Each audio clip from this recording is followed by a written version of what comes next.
Look at this, Jake. It's fun again, right? Yankees win 10-3. We're still 3.5 back at Toronto. They just won't lose. They refuse. They've won 10 straight games.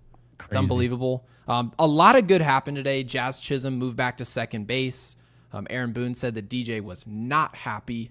Not necessarily quoting, we're paraphrasing, but they're calling him a bench bat, which is, it's amazing. Actually, I think our chat's going to be pretty happy about that. Jake, I know you were somewhat trying to defend him. He was hitting. He was a statue defensively. There was some good, there was some bad, but I'll digress on that. Will Warren, 5 2/3, 4 hits, shutout ball, 2 walks, 4 Ks, ERA down to 4.70. He did his job today. The Yankees with runners in scoring position were 5 for 7. That's pretty much all we've asked, but it doesn't seem like the offense has been the problem. It's more so the outs. We did that. Stanton homers, Wells homers, Judge hit his 34th. I mean, obviously you watched across the way with Cal Raleigh. I think he hit his 36th today. There's been chatter about the MVP race. We may or may not talk about it, but Cody Bellinger, 3 for 4 day, his batting average. I know it's an old school stat, but it's starting to really pick up closer to 280. Jake, we were just talking about that the other day. Paul Goldschmidt, 3 for 4. Somehow Anthony Volpe managed to go for 4 in this game, but we'll try our best to stay away from him today and give him an easy day off. And then obviously you guys saw the news, I'm assuming for those of you who were on X this morning, is that Pereira and De La Cruz were taken out of the lineup today at AAA. It raised some eyebrows, but we didn't really get any news. Aaron Boone after the game said he had no idea why that happened. And then of course we have Michael Kay, who on his show was defending Aaron Boone, and we feel like we've seen this. We saw this last year, right? The Yankees make to the World Series. And he's obviously seeing the chatter about people calling for his job, and he went to his defense. So we'll discuss all of these things. Very interesting. So, Jake, I think we should talk about first about this lineup. It felt like the Yankees needed this. The Yankees needed a game that just wasn't close. It felt like we were going to see a 1-0, right, 1-1 game in the 8th or 9th inning, which doesn't bode well for us at all. But the Yankees somehow, some way, just found a way to get over the hump today and made this a laugher. How you feeling? I'm feeling good. I think that Mets game, Jack Curry said it best in the post game. The Mets game was kind of like a need, right? And then, this one was kind of more, you could really enjoy this, right? Because really what it was is it was a satisfying win. You come off an off day, this is exactly how you respond off an off day. However, let's be honest here. This was still a 0-0 game going into their dreaded rain delay. And they came out of it and, things went south in a hurry for the Mariners. And look, this is a good team that desperately needs to win to stay pace because it's not going to be easy to make the AL playoffs this year. We keep talking about how bad it is. It's not necessarily giving it credit saying that they're that good. It's just that the teams that are, kind of all around each other, they're all, you really think about it, it's the Tigers and the Blue Jays right now are really hot. Houston's up there. But there's a lot of teams in that same kind of tier group right now. The Yankees, the Rays. So you really am not, if you're the Mariners, you're not trying to get into one of those battles to end the season. So this is a must-win game, just like they all are. But, I think both teams really needed this one. The Yankees come away with the win. And I think you have to first start off with the fact, like you mentioned, Will Warren was exactly what the doctor ordered. His first start following the Clark Schmidt news, huge start. This is what we needed to see. I think he was taken out too early as well. I texted you that. I was not a fan of them taking him out with like 86 pitches. But if the game was tied at the end, I think I would have freaked out with you. But I let it go. I tried to let it ride out. And then when I saw the score, I was like, I think I'll leave it alone. Yeah, no, I just like at least admitting that I had that idea. Like, because hindsight's 2020. But like for me, if I had that feeling in the moment, I don't want to be like half-assed and now back down because we won 10-3. Like, I never thought that. No, I didn't like it when it happened. But got to give Tim Hill a lot of credit today. He actually pitched to soft contact, and you actually saw a really good defense today. Boone mentioned it in the post game, and I think really when you look at this defense, it's probably one of the more athletic defenses in the league the way they're set up right now. The problem is I love Peraza's glove, but his bat is just nowhere to be seen. And, it's such a bummer. I actually wanted to bring up, did you hear what Paul O'Neill was saying on the broadcast? No. He was pointing out how he was basically lunging, and he was actually making some really good points. Like, I think it was like his load step or whatever. He's like lunging, and it's taking away, like, you notice, I mean, when he hits the ball, it doesn't even seem like, he hits it that hard anymore. He's doing something. I will say this. I'm not going to call for, Rowson's job.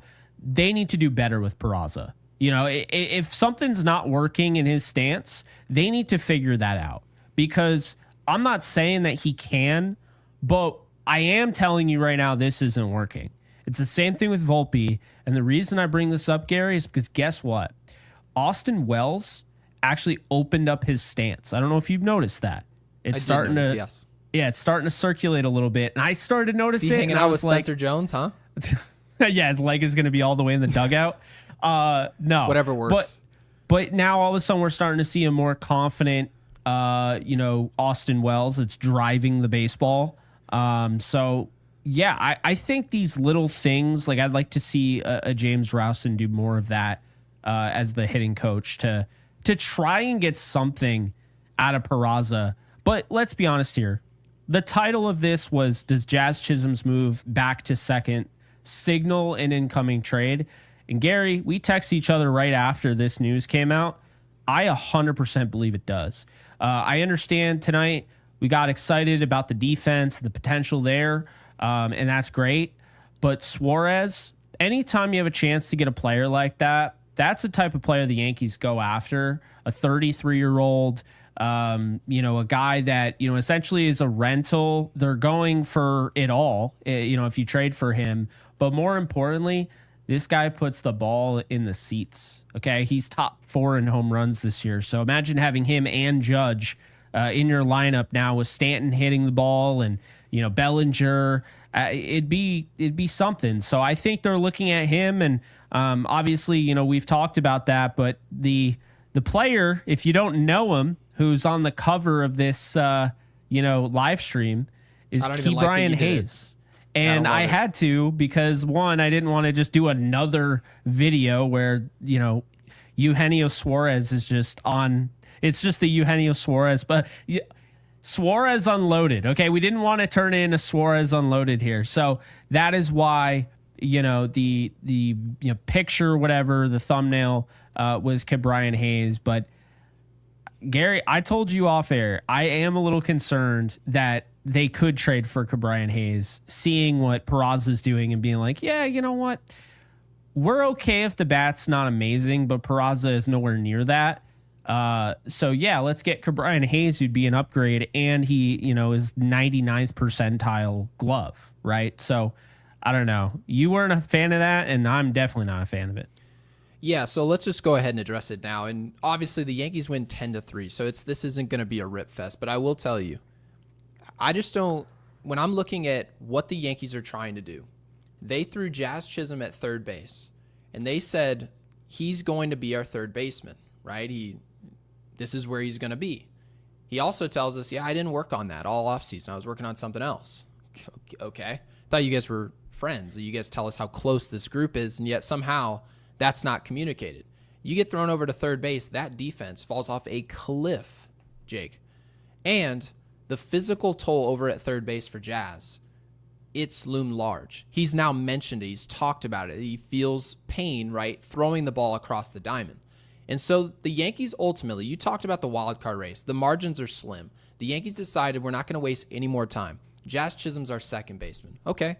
They talked about the flexibility. If we have Jazz over at third and DJ's going to play second base, it allows us to really keep our options open. We can go get a second baseman and leave Jazz at third, or we can go bring in a third baseman and Jazz can just fly over anywhere you need him.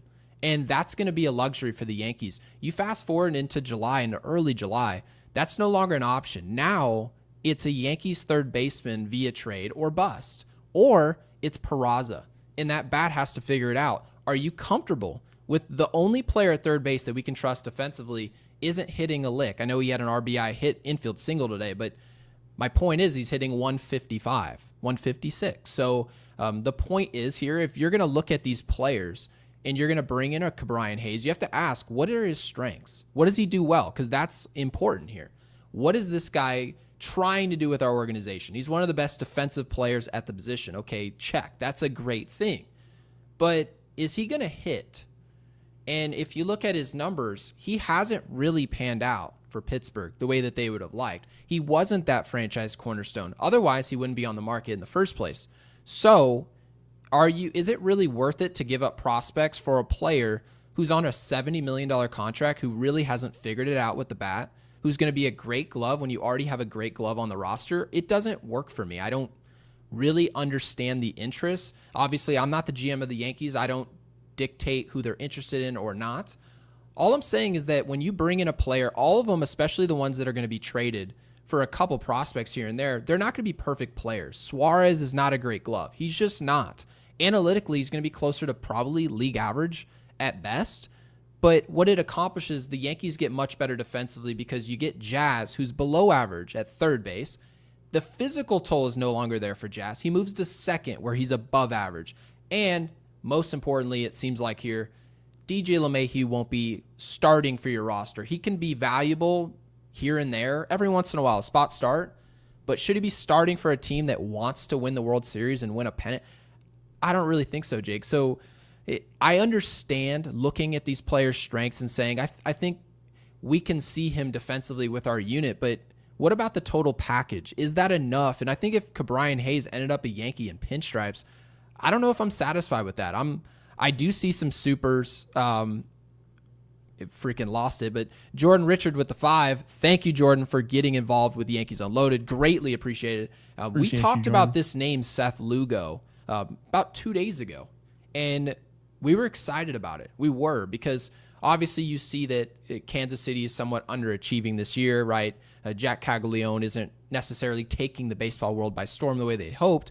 But he says if we were able to get Seth Lugo or Freddie Peralta at the deadline, another player on a team that's winning, right? And so that's the difficult part of all this.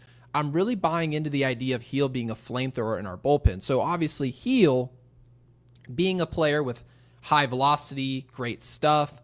But last year, he essentially wrecks the American League. The whole question was, is he going to be able to go innings for this Yankees team? Is he going to be able to eclipse a certain amount of innings and then return back to the rotation in time for the postseason? Long story short, he gets healthy and the Yankees don't trust him to pitch. Okay. Well, now what do you do with this player? Do you put him in the bullpen, right? The people have been telling us you lose Mark Leiter Jr. Jake, we forgot to mention that. A stress fracture in his leg. We don't have the type of bodies around this bullpen to essentially have any sustained success right now. You've got Devin Williams. You've got a shell of Luke Weaver right now, unfortunately. And Cruz is gone. Now Leiter Jr. is gone. What do you do with this bullpen? It seems like the deadline can't get here any sooner, to be honest with you. There's a lot at play here. And unfortunately, the man for the job right now is Brian Cashman. Will he pull the right strings? And is Aaron Boone the right manager for the job? I can't wait to talk about this Michael Kay quote. I genuinely cannot. Yeah, Jake, what do you think about this? Yeah, so I mean, first thing, big Lugo fan. We've established that. Then Freddie Peralta, obviously. I was the first one, I think, to really start throwing his name out there. I think Heel is going to be back in the starting rotation, though. They have talked about building him up. He had a rehab assignment, I think, today or whatever he had today, simulated event. I don't remember. He threw like 41 pitches, I saw. So they're working him back. I think you're probably going to see this team pivot away from a starting pitcher, if I'm being honest with you. I don't think they're going to get a starting pitcher. I hope they do. I would like to see a Zach Gallen. I think that would make a lot of sense. By the way, he's starting to really pitch well. I don't know if you've noticed his last few outings. I think it'd be a no-brainer. It'd be a no-brainer to bring him in. So I would go with Zach Gallen, but I'm expecting the Yankees to go the bullpen route. I'm expecting them to go. I think it's going to be Suarez or or Hayes. I can see both. I think Suarez, to me, is sending a message that if we can't beat the Dodgers, with our pitching, we're going to add another bat that can help us potentially get over the hump. That, to me, you're taking yourself seriously because we get it all the time, Gary. Why do you guys only talk about hitting? You ever see those comments? Why do you guys never talk about pitching? It's not true. And then we have people that watch live, they comment on those people and like, did you watch the video? But be that as it may, be that as it may, we do get that a lot, right? We get a ton of the time. You guys focus way too much on hitting. Well, here's the deal. You said this at the beginning of the season. I'm not worried about pitching with Matt Blake. They just kind of figure it out. What I am worried about are bats. And Peraza right now is the starting third baseman. That's what they're telling us right now. I don't buy that. I don't. I think he's the starting third baseman for now. But 2 weeks from now, no. I don't think anyone's buying that at this point. You can't even sell. No, you can't. If the Yes broadcast is saying your third baseman's not hitting a lick, if Michael K is saying that, it's essentially, you think Brian Cashman doesn't know that? There's just no way. No. There's no way you would go into a pennant race and be like, yeah, Peraza, he's starting every day batting eighth. Unless he turns it around offensively, which we are rooting for. But that's something that would have to happen over the next 2.5 weeks. Can he possibly do enough offensively for the next 2 weeks where you say, I don't know, pump the brakes? No need for Suarez, right?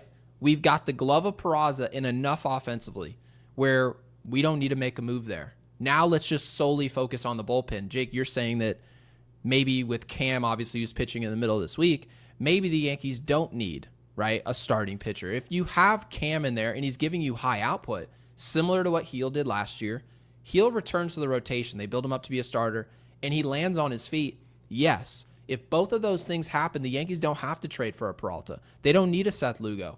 But you know what? What if one of those two things doesn't happen? What if I think there's a pretty good chance that one of those two things doesn't happen. And right, so you really are jeopardizing the season if that doesn't happen. And Schmidt was the 3. Schmidt was the guy that was going to pitch in the postseason. He was, whether people want to admit or not, it was going to be Schmidt. So is it going to be Stroman? God, no. But it might be if they don't do anything. Is it going to be Luis Heel? They didn't trust him last year during a Rookie of the Year campaign. Why would they trust him now? Right? So I tend to believe that they'll show interest in starting pitching, but I feel like they're going to go with a combination of Heel and Stroman the rest of the way, and then hope Cam and Will Warren can figure it out. I still don't get the vibe that they're giving Cam a legitimate shot. I feel like he's coming up to pitch and then he's going to get sent down, and they're just like, we'll give him an opportunity now. But think about it, man. If Heel's not that far off, are we even going to see Cam? Like, if Cam pitches well, I think maybe he gets himself another start. But I'm bracing for the fact that he's probably not going to get like the whole runway. You know what I mean? And that's so. Could he just pitch himself into a trade then? I mean, technically I could see that. If you just are going to bring up a young player and you say, hey, we're going to give you a start, we're going to let you get on the mound at Yankee Stadium. We need you, right? It's Stroman, it's Warren, it's all those guys sort of at the back end of your rotation. You bring up this young player, and he's somewhat at the top of our lists, right, in terms of our prospects. And I understand. Everyone always says via trade, I want Gallen, I want all these different guys, right? And people have asked us a million questions about Paul Skeens and all these other teams in baseball are like, we would love these players. But then when you say, what are you willing to give up? What are you willing to surrender? They try and give you their 8th and 9th best prospects and then acquire everyone else's great players. That's not the way trades work. That's the hard part, is that if you want something really good, you have to give up something really good. What is everyone willing to surrender in these type of moments? What if Zach Gallen, suddenly the Arizona Diamondbacks say, we've got, Jake, you just said it, Zach Gallen's got it going. He's got it going. And if you think his presence can make a difference in a pennant race, Jack Flaherty just did.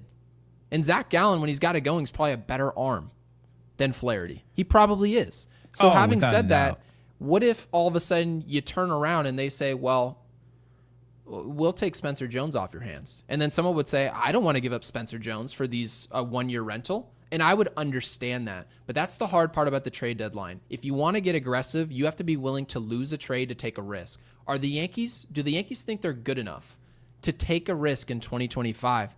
That's what I'm worried about. I don't necessarily think the Yankees can't acquire certain players. I don't think it's that.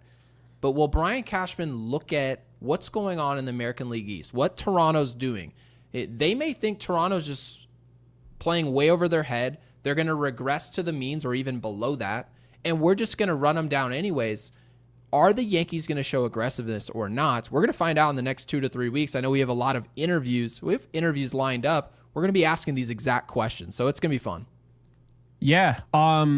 I think the Suarez and Zach Gallen, combo trade, I think is the move. That's what they should do. I'm not saying that's what they will, but I'm saying that is what they should do.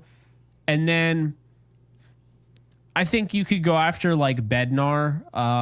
I think you could go after Bird with the Rockies. Halverson, to please a couple of you out there that are obsessed with this man who has a 5 ERA because he throws 103. I'm just kidding. But, well, kind of. But Greg I'll take Amsinger, by the way. That's cool. Yeah. Greg Amsinger, by the way, for MLB Network, predicted all these different destinations of where people would go. He says Sandy Alcantara will not be traded. Nolan Arenado will not be traded, but he does mention that St. Louis really would like to trade him, which I found interesting because they're actually in the race. Isaiah Kiner-Falefa will be traded to the Padres. Adolis Garcia will be traded to the Brewers. Andrew Heaney will be traded to the Astros. Ryan McMahon to the Angels. That I don't get at all. Cedric Mullins to the Phillies. Ryan O'Hearn to Seattle. Luis Robert will not be traded because, as he put it, everyone in the entire sport knows he can't hit a breaking ball, so no one is going to trade for him. That was brutal. Luis Robert. That was pretty brutal for him to say that. But then the last thing is Eugenio Suarez to the Yankees. He thinks he's going to the Yankees. He thinks today, like you and I, he thinks today had some serious movement, and was sending a message. They don't, and I agree, because I don't think they do that with DJ LeMahieu, who they've defended through and through when he's playing well offensively. I don't think they do that unless they have something, and it doesn't necessarily mean they have something tomorrow. But the fact that they have an idea of what they want to do now and they know they can get it done, yeah, I think, for now, Peraza is going to be kind of their fill-in. And I think, again, in a week or two, we could see Suarez, or we could see, God forbid, Hayes. I don't think Hayes is a bad baseball player all around. He's a fantastic defender. I'm not trying to take that away from him. But, Gary, we've been talking about it for a while. Okay. We brought up Chase Headley the other day. Actually had kind of an underrated little 3-year stint with the Yankees. But that wasn't Chase Headley in his prime. And more importantly, the Yankees have not had, I mean, you'll agree with me, the Yankees have not had third base production, third base premium offense since Alex Rodriguez. Yeah, when was the last time our audience, and mind you, our podcast didn't exist since last year, right? And yeah, last year we started this podcast at the beginning of the year, and we've been watching this team for years, 20 years. I've been watching this team. How many third basemen have the Yankees had? I was like, I love that. Love what they got going on over there. Honestly, I saw Gio Urshela like in his Yankees heyday, and I was loving it. And mind you, this wasn't even a great player. It was just solid. No. It was highly serviceable, right? Analytics, defensively, the eye test, most importantly. He would field his position. He'd hit with runners in scoring position. He wasn't in any type of MVP races. He never would be. Everyone understood this. It was going to be what it was. It was Gio Urshela, just solid player over there. And we loved it. We ate it up. And yet, since then, it hasn't even been that good. Really hasn't. There hasn't even been a Gio Urshela is probably my favorite since. And mind you, like last year we saw Jazz Chisholm. The defense was much better. There was a streak there where he got hurt his shoulder, was making some errors in that Dodgers series. So unfortunately, the Yankees just haven't found a solution. Manny Machado was a free agent a few years ago now. They didn't even really look his way. There were some solutions to solve this problem. They just haven't solved it. So I want to get to this super. So CMed14 with the 2, thank you for supporting the channel. Said, told you last week, Peraza to third base, Jazz to second base. Much love. CMed, thank you for supporting the channel. So this, in my opinion, because Jake, I know you talked about what DJ was doing in a good way. And all of what you were saying was true. All of it, right? You were saying if he's hitting 260 plus, isn't that all you could have hoped for? And I would agree with you. It is. We all knew defensively it's not going to be good. We'll slide him over and hopefully hide him at second base. We did the same thing with Gleyber Torres. It was so bad defensively, and Jazz Chisholm's now taking a physical toll. They had to pull the plug. It could not go on any longer. To watch this continue, I don't even think it shows that a trade is necessarily imminent. I think it was that damaging to Jazz in his ability to stay on the field. I think, all right, I'll go as far as to say I think LeMahieu's defense, while below average, was not as bad as giving credit for. Oh, you thought it was better? I know. I thought it was like below average to average. I didn't think it was horrendous. Oh, DJ's defense, in my opinion, I was watching, I thought he was downright treacherous. I thought he was terrible. I'll be honest with you. Yeah, I mean, but I also kind of thought the same thing about Gleyber. Like, I mean, Gleyber had his moments where you're like, wow, this guy could be an all-star. Like, you know what I mean? Like, even defensively, like he'd make some crazy plays, and then he'd have throwing errors, and, you know, he would totally misread. And I feel like DJ never misread anything. It was just more so he doesn't have that athleticism anymore. He is literally a statue at second base. Yeah, Gleyber Torres had the physical attributes where I'd say, oh, look at that. He made a diving play, right? He's making to his backhand. He can make some diving catch and make the throw to first, right? He's a former shortstop from Chicago. So you're like, all right, he's got the tools to be great. But I mean, I watched enough of Gleyber Torres to be like, you can't fool me. Hey, you're going to make the great play every now and again, which is good. Like, we'll take that. Mm-hmm. And then you're a bat. Like, that's why you're here. If you couldn't hit this way, you'd have been gone 4 years ago. I wonder if Brian Cashman almost held it against, because everyone had said, you know, it felt like Brian Cashman had a vendetta against Gleyber. I wonder if he held it against Gleyber that he wouldn't play third. Because to be honest with you, if that's the case, then I don't really blame him. Because if your plan was always to have Jazz play second, and then all of a sudden this player's literally like, I'm not playing third, it puts you in a bad spot because you had a plan going into it. How can you get upset that, mind you, I agree that players, especially if you're not an all-time great player, if Alex Rodriguez can be like, yeah, I'll move to third base, you mean to tell me that Gleyber Torres won't agree to move to third base? Now, mind you, what you do after that decision's made, right? That error in judgment from Gleyber Torres, what you do after that very well could be a vendetta, if you will. However, isn't it your literal job to go acquire a primary third baseman or somebody who's just going to be a solution? Like, I feel like it's your job. Michael K brought it up, and when people were criticizing Aaron Boone, and he's saying, all right, well, you've got a hole at, you had a left fielder who couldn't even acquire a job the following year, right? You have a first baseman in Anthony Rizzo who literally didn't even receive a single contract offer the following offseason. All of this is true. That's on Brian Cashman. That's your job. So if you're forcing a former second baseman who you gave $90 million to and another second baseman in Gleyber Torres, who's one of your best offensive player, he was your third best player in the second half of last year, and you're like, the only way we can squeeze him into our roster is if we force him over to third base.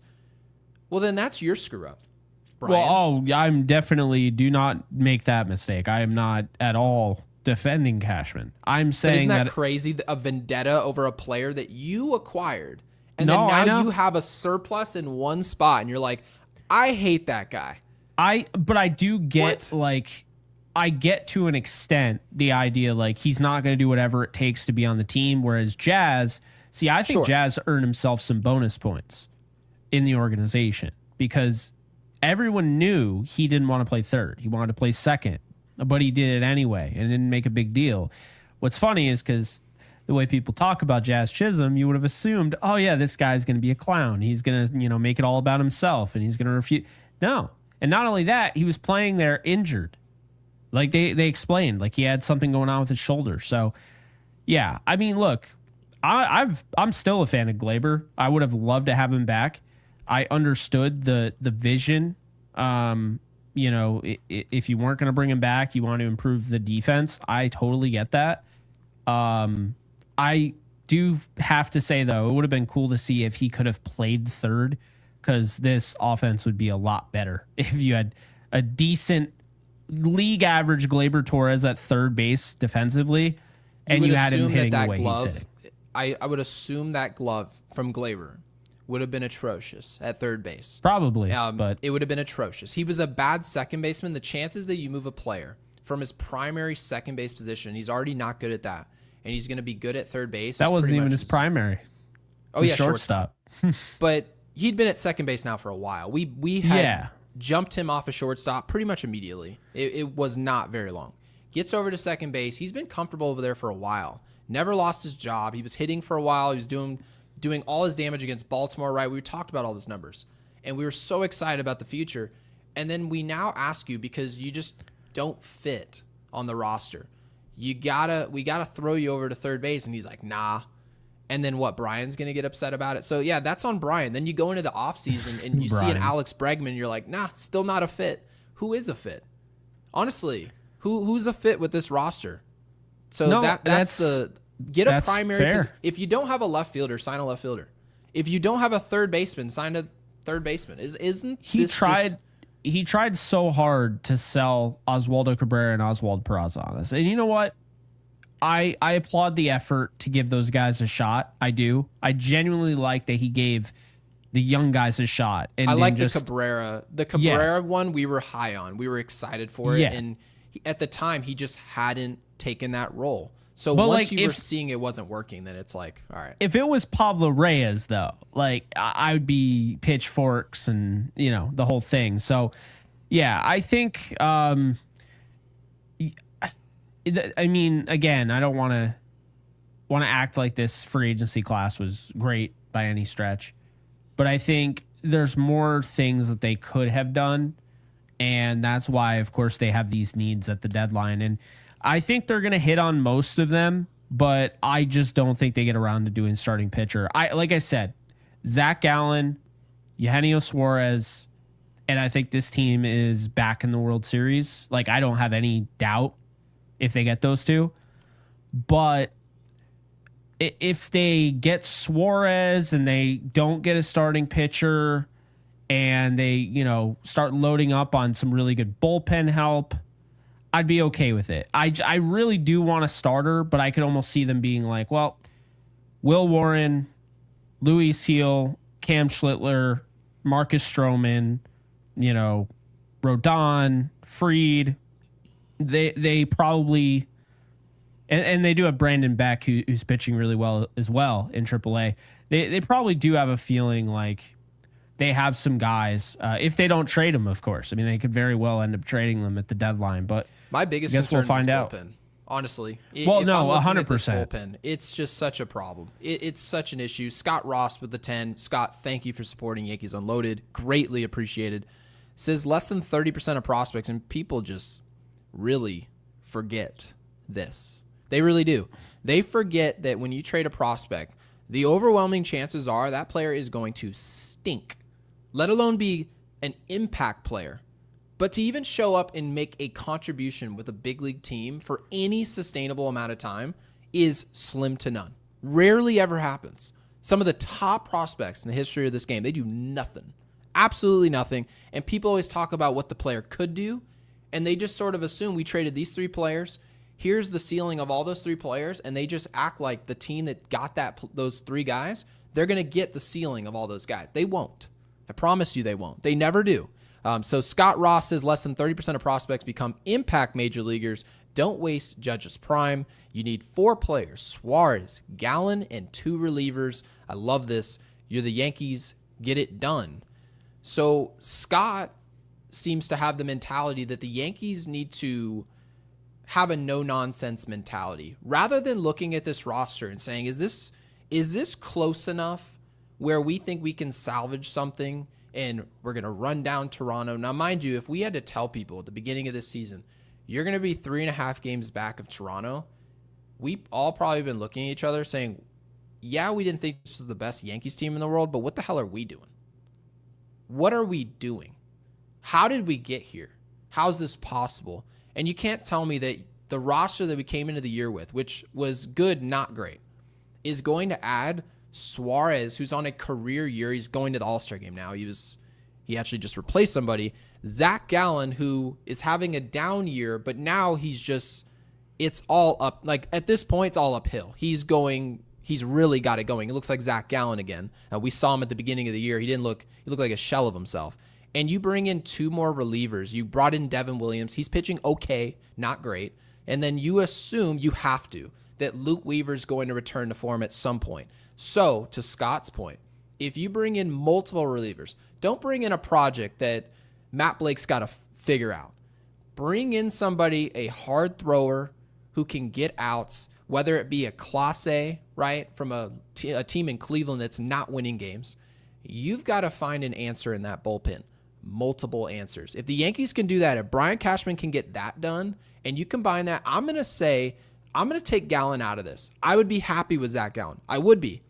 If I see Suarez and maybe a guy that you can argue can close games for the Yankees, he's that level, and we now have another guy, another option for this bullpen, I'm feeling a lot more confident than I am today. But right now, I'm just sort of looking at the Yankees saying, well, what if this starting pitcher only gives us 5 innings?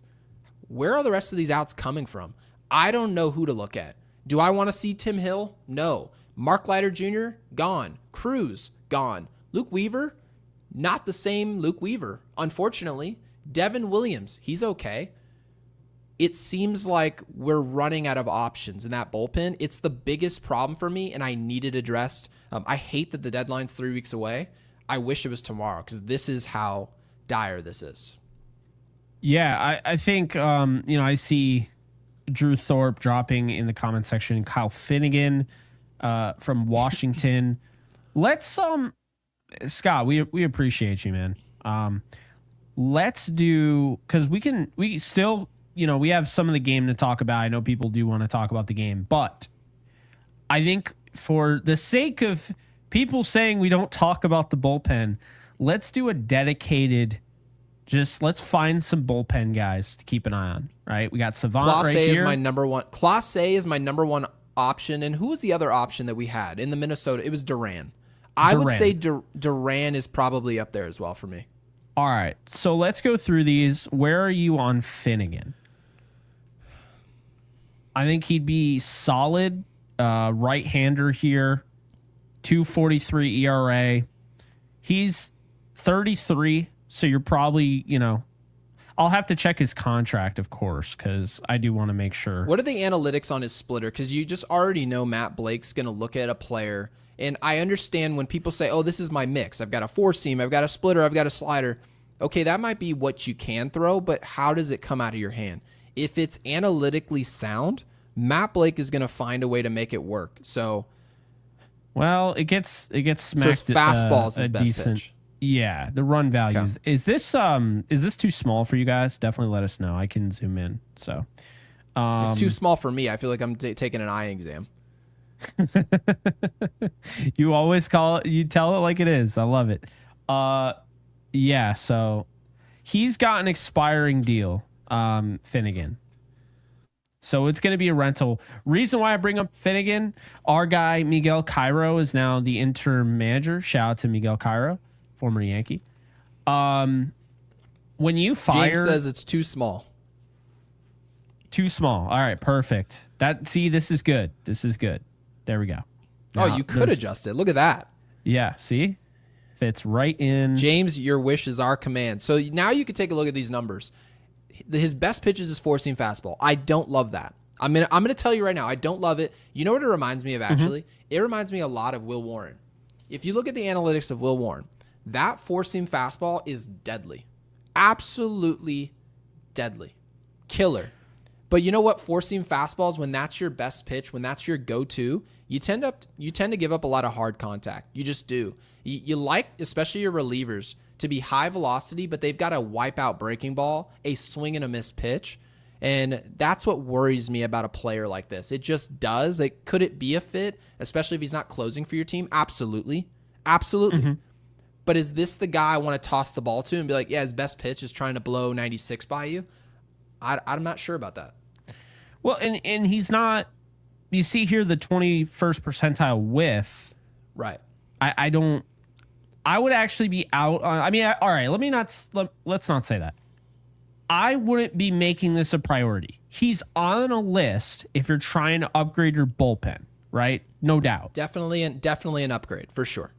But I am not going out of my way to get Finnegan, and I'm not giving up like top prospects for Finnegan. So with a GM, no. Like Finnegan is receiving top prospects for Washington, whoever's trading for him is a fool because he's not that level. He's not missing bats. He's basically what he's going to do is he's going to generate soft contact. So this kind of goes along the lines of what we prefer, Gary. He will be cheap. Drew, I agree with that. I'm going to throw him up there. He's a member of ours, also a mod. He's saying that and Finnegan the one will that be cheap. Mentioned this guy to begin with. Yeah, not everybody that's going via trade is gonna. It's not gonna net Spencer Jones and George Lombard Jr. If you don't think the player's great, those teams probably aren't even asking for those players. They're just not. Spencer Jones won't even be part of that conversation. You're probably looking 9-10 names down, even further past that in our prospect list. So. Yeah, I would definitely say this is not a player I'm excited about. If I saw it, I wouldn't. It's not like I'd be pissed off, but his pitch mix, what he likes to use, what's working for him in 2025, as opposed to some of those years. Right, he throws the slider 3% of the time. Okay, so he's a 2-pitch guy, right? Yeah, and his four-seamer's his best pitch. Well, in the postseason, some of the best players, the Freddie Freemans, the Otanis, a lot of those guys, they tend to eliminate one pitch. Make you go to another, see what type of secondary stuff you got. Well, people were complaining at the beginning of this year. They're like, well, outside of the airbender, what does Devin Williams have? And you had the Yes broadcast saying, well, he's got the little cutter he can work out there, right? The four-seamer, he can throw that inside, get guys off that changeup. That's the beauty of high velocity and also having a wipeout secondary pitch is that you have other options to acquire outs. I don't love this move. I think it's a good move if it's not the only one we make. I agree. This would have to be accompanied by other moves.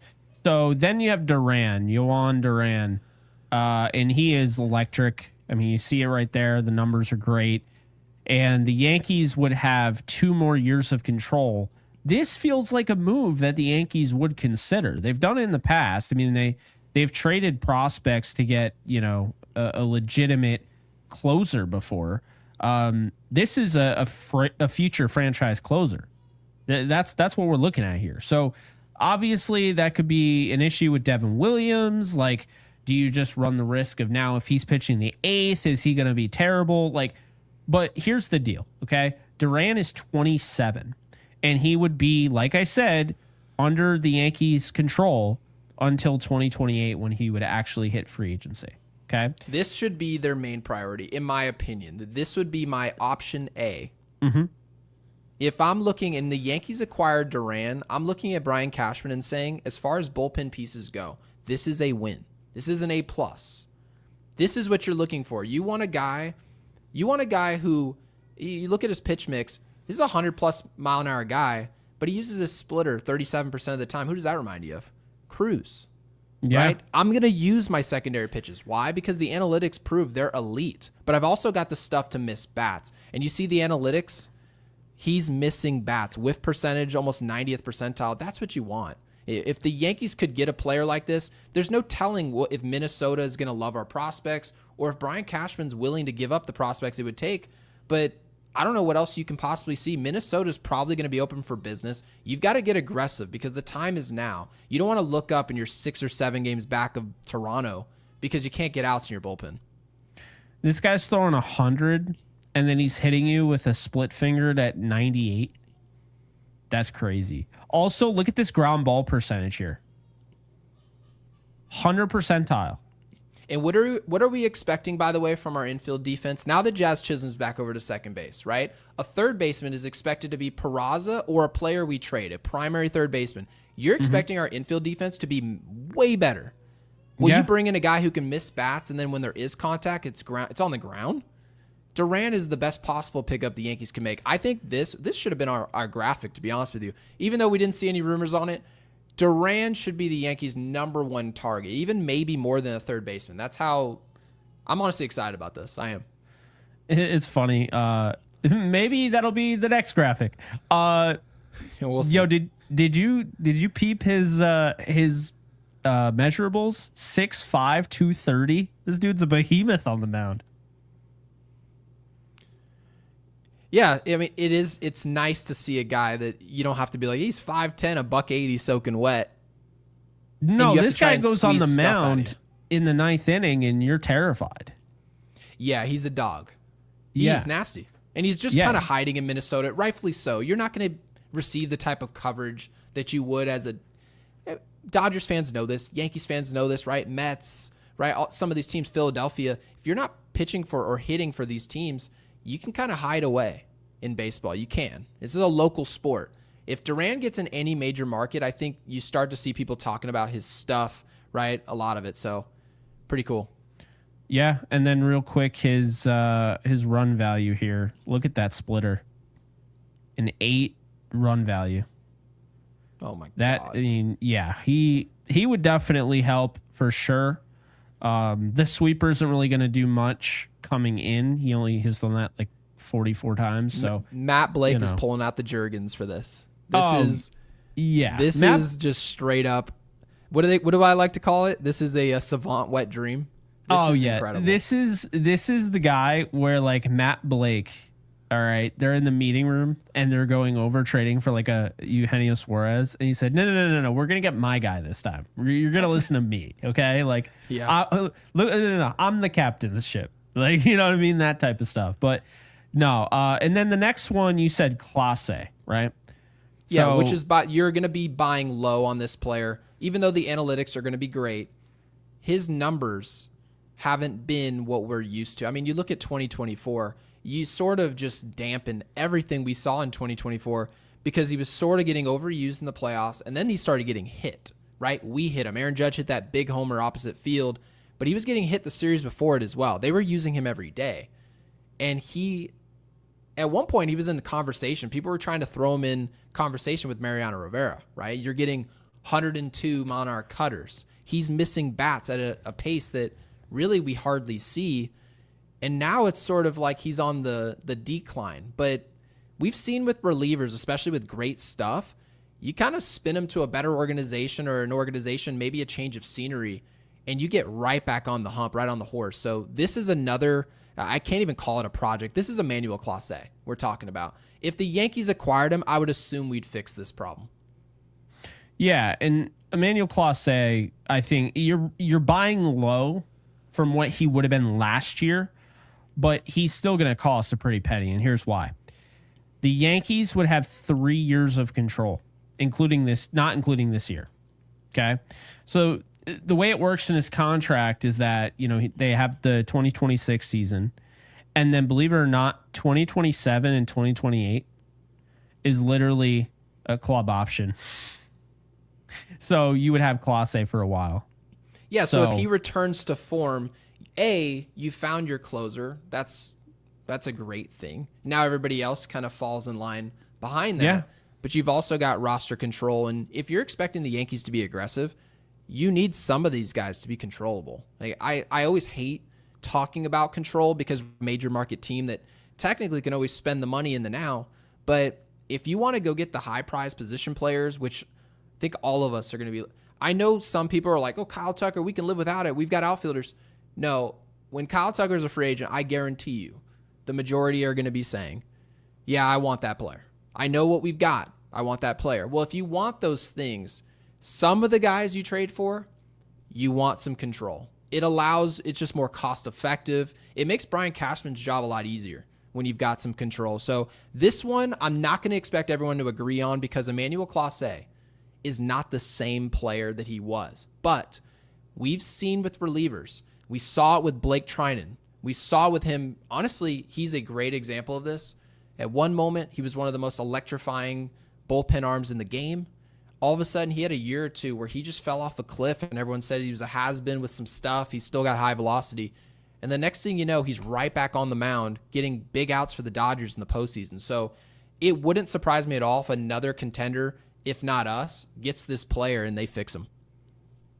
Yeah, and I'll tell you right now, that 24 run value is obscene, and Matt Blake would figure out why his cutter went from 24 down to 2. You'd like to believe he would. So let's talk about the game today, because I wanna give everyone their due. I know you were super high. You were head over heels about what Cody Bellinger's doing, because Cody Bellinger, by the way, well, that's another player, and Jake Bird. People are loving that. Yeah. So I figured I'd throw him up there as well. Why not? Got the slider, the sinker combo. I feel like Matt Blake would be all over this dude. Yeah, Matt Blake's loving this, and he's given innings, right? This isn't just the whip is a little high, right? But you're also pitching in Colorado. Much easier to pitch in New York. I know people think that we're a Little League field. We're not. And if you want to look up the numbers, you certainly will find them. But I want to start off the conversation of tonight's game because we discussed Will Warren, obviously, and what he's done.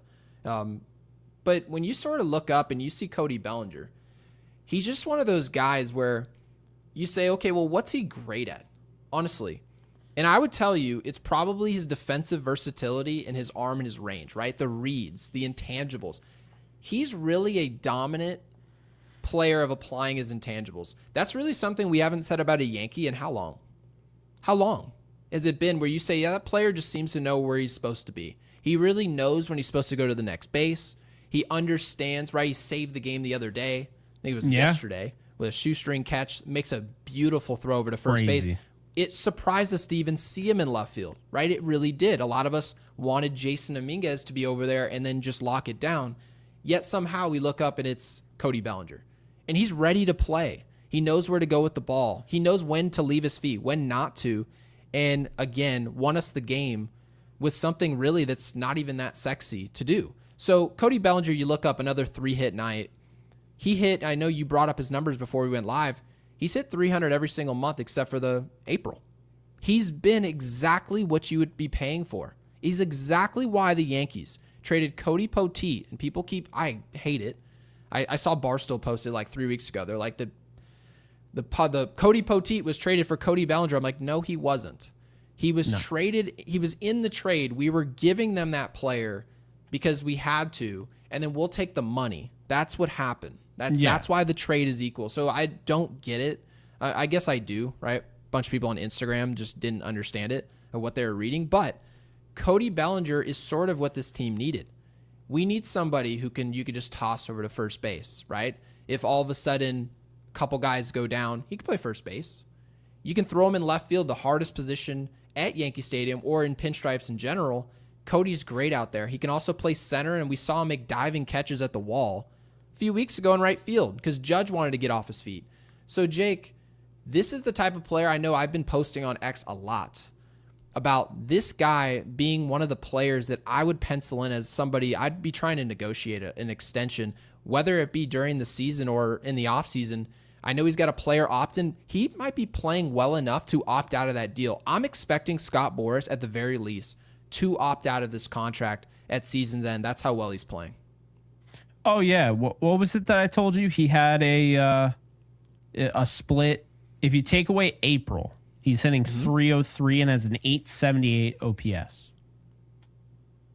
So his OPS is closer to 900. Was never worried about him because what people were criticizing at the beginning of the season. Well, and he had a back issue.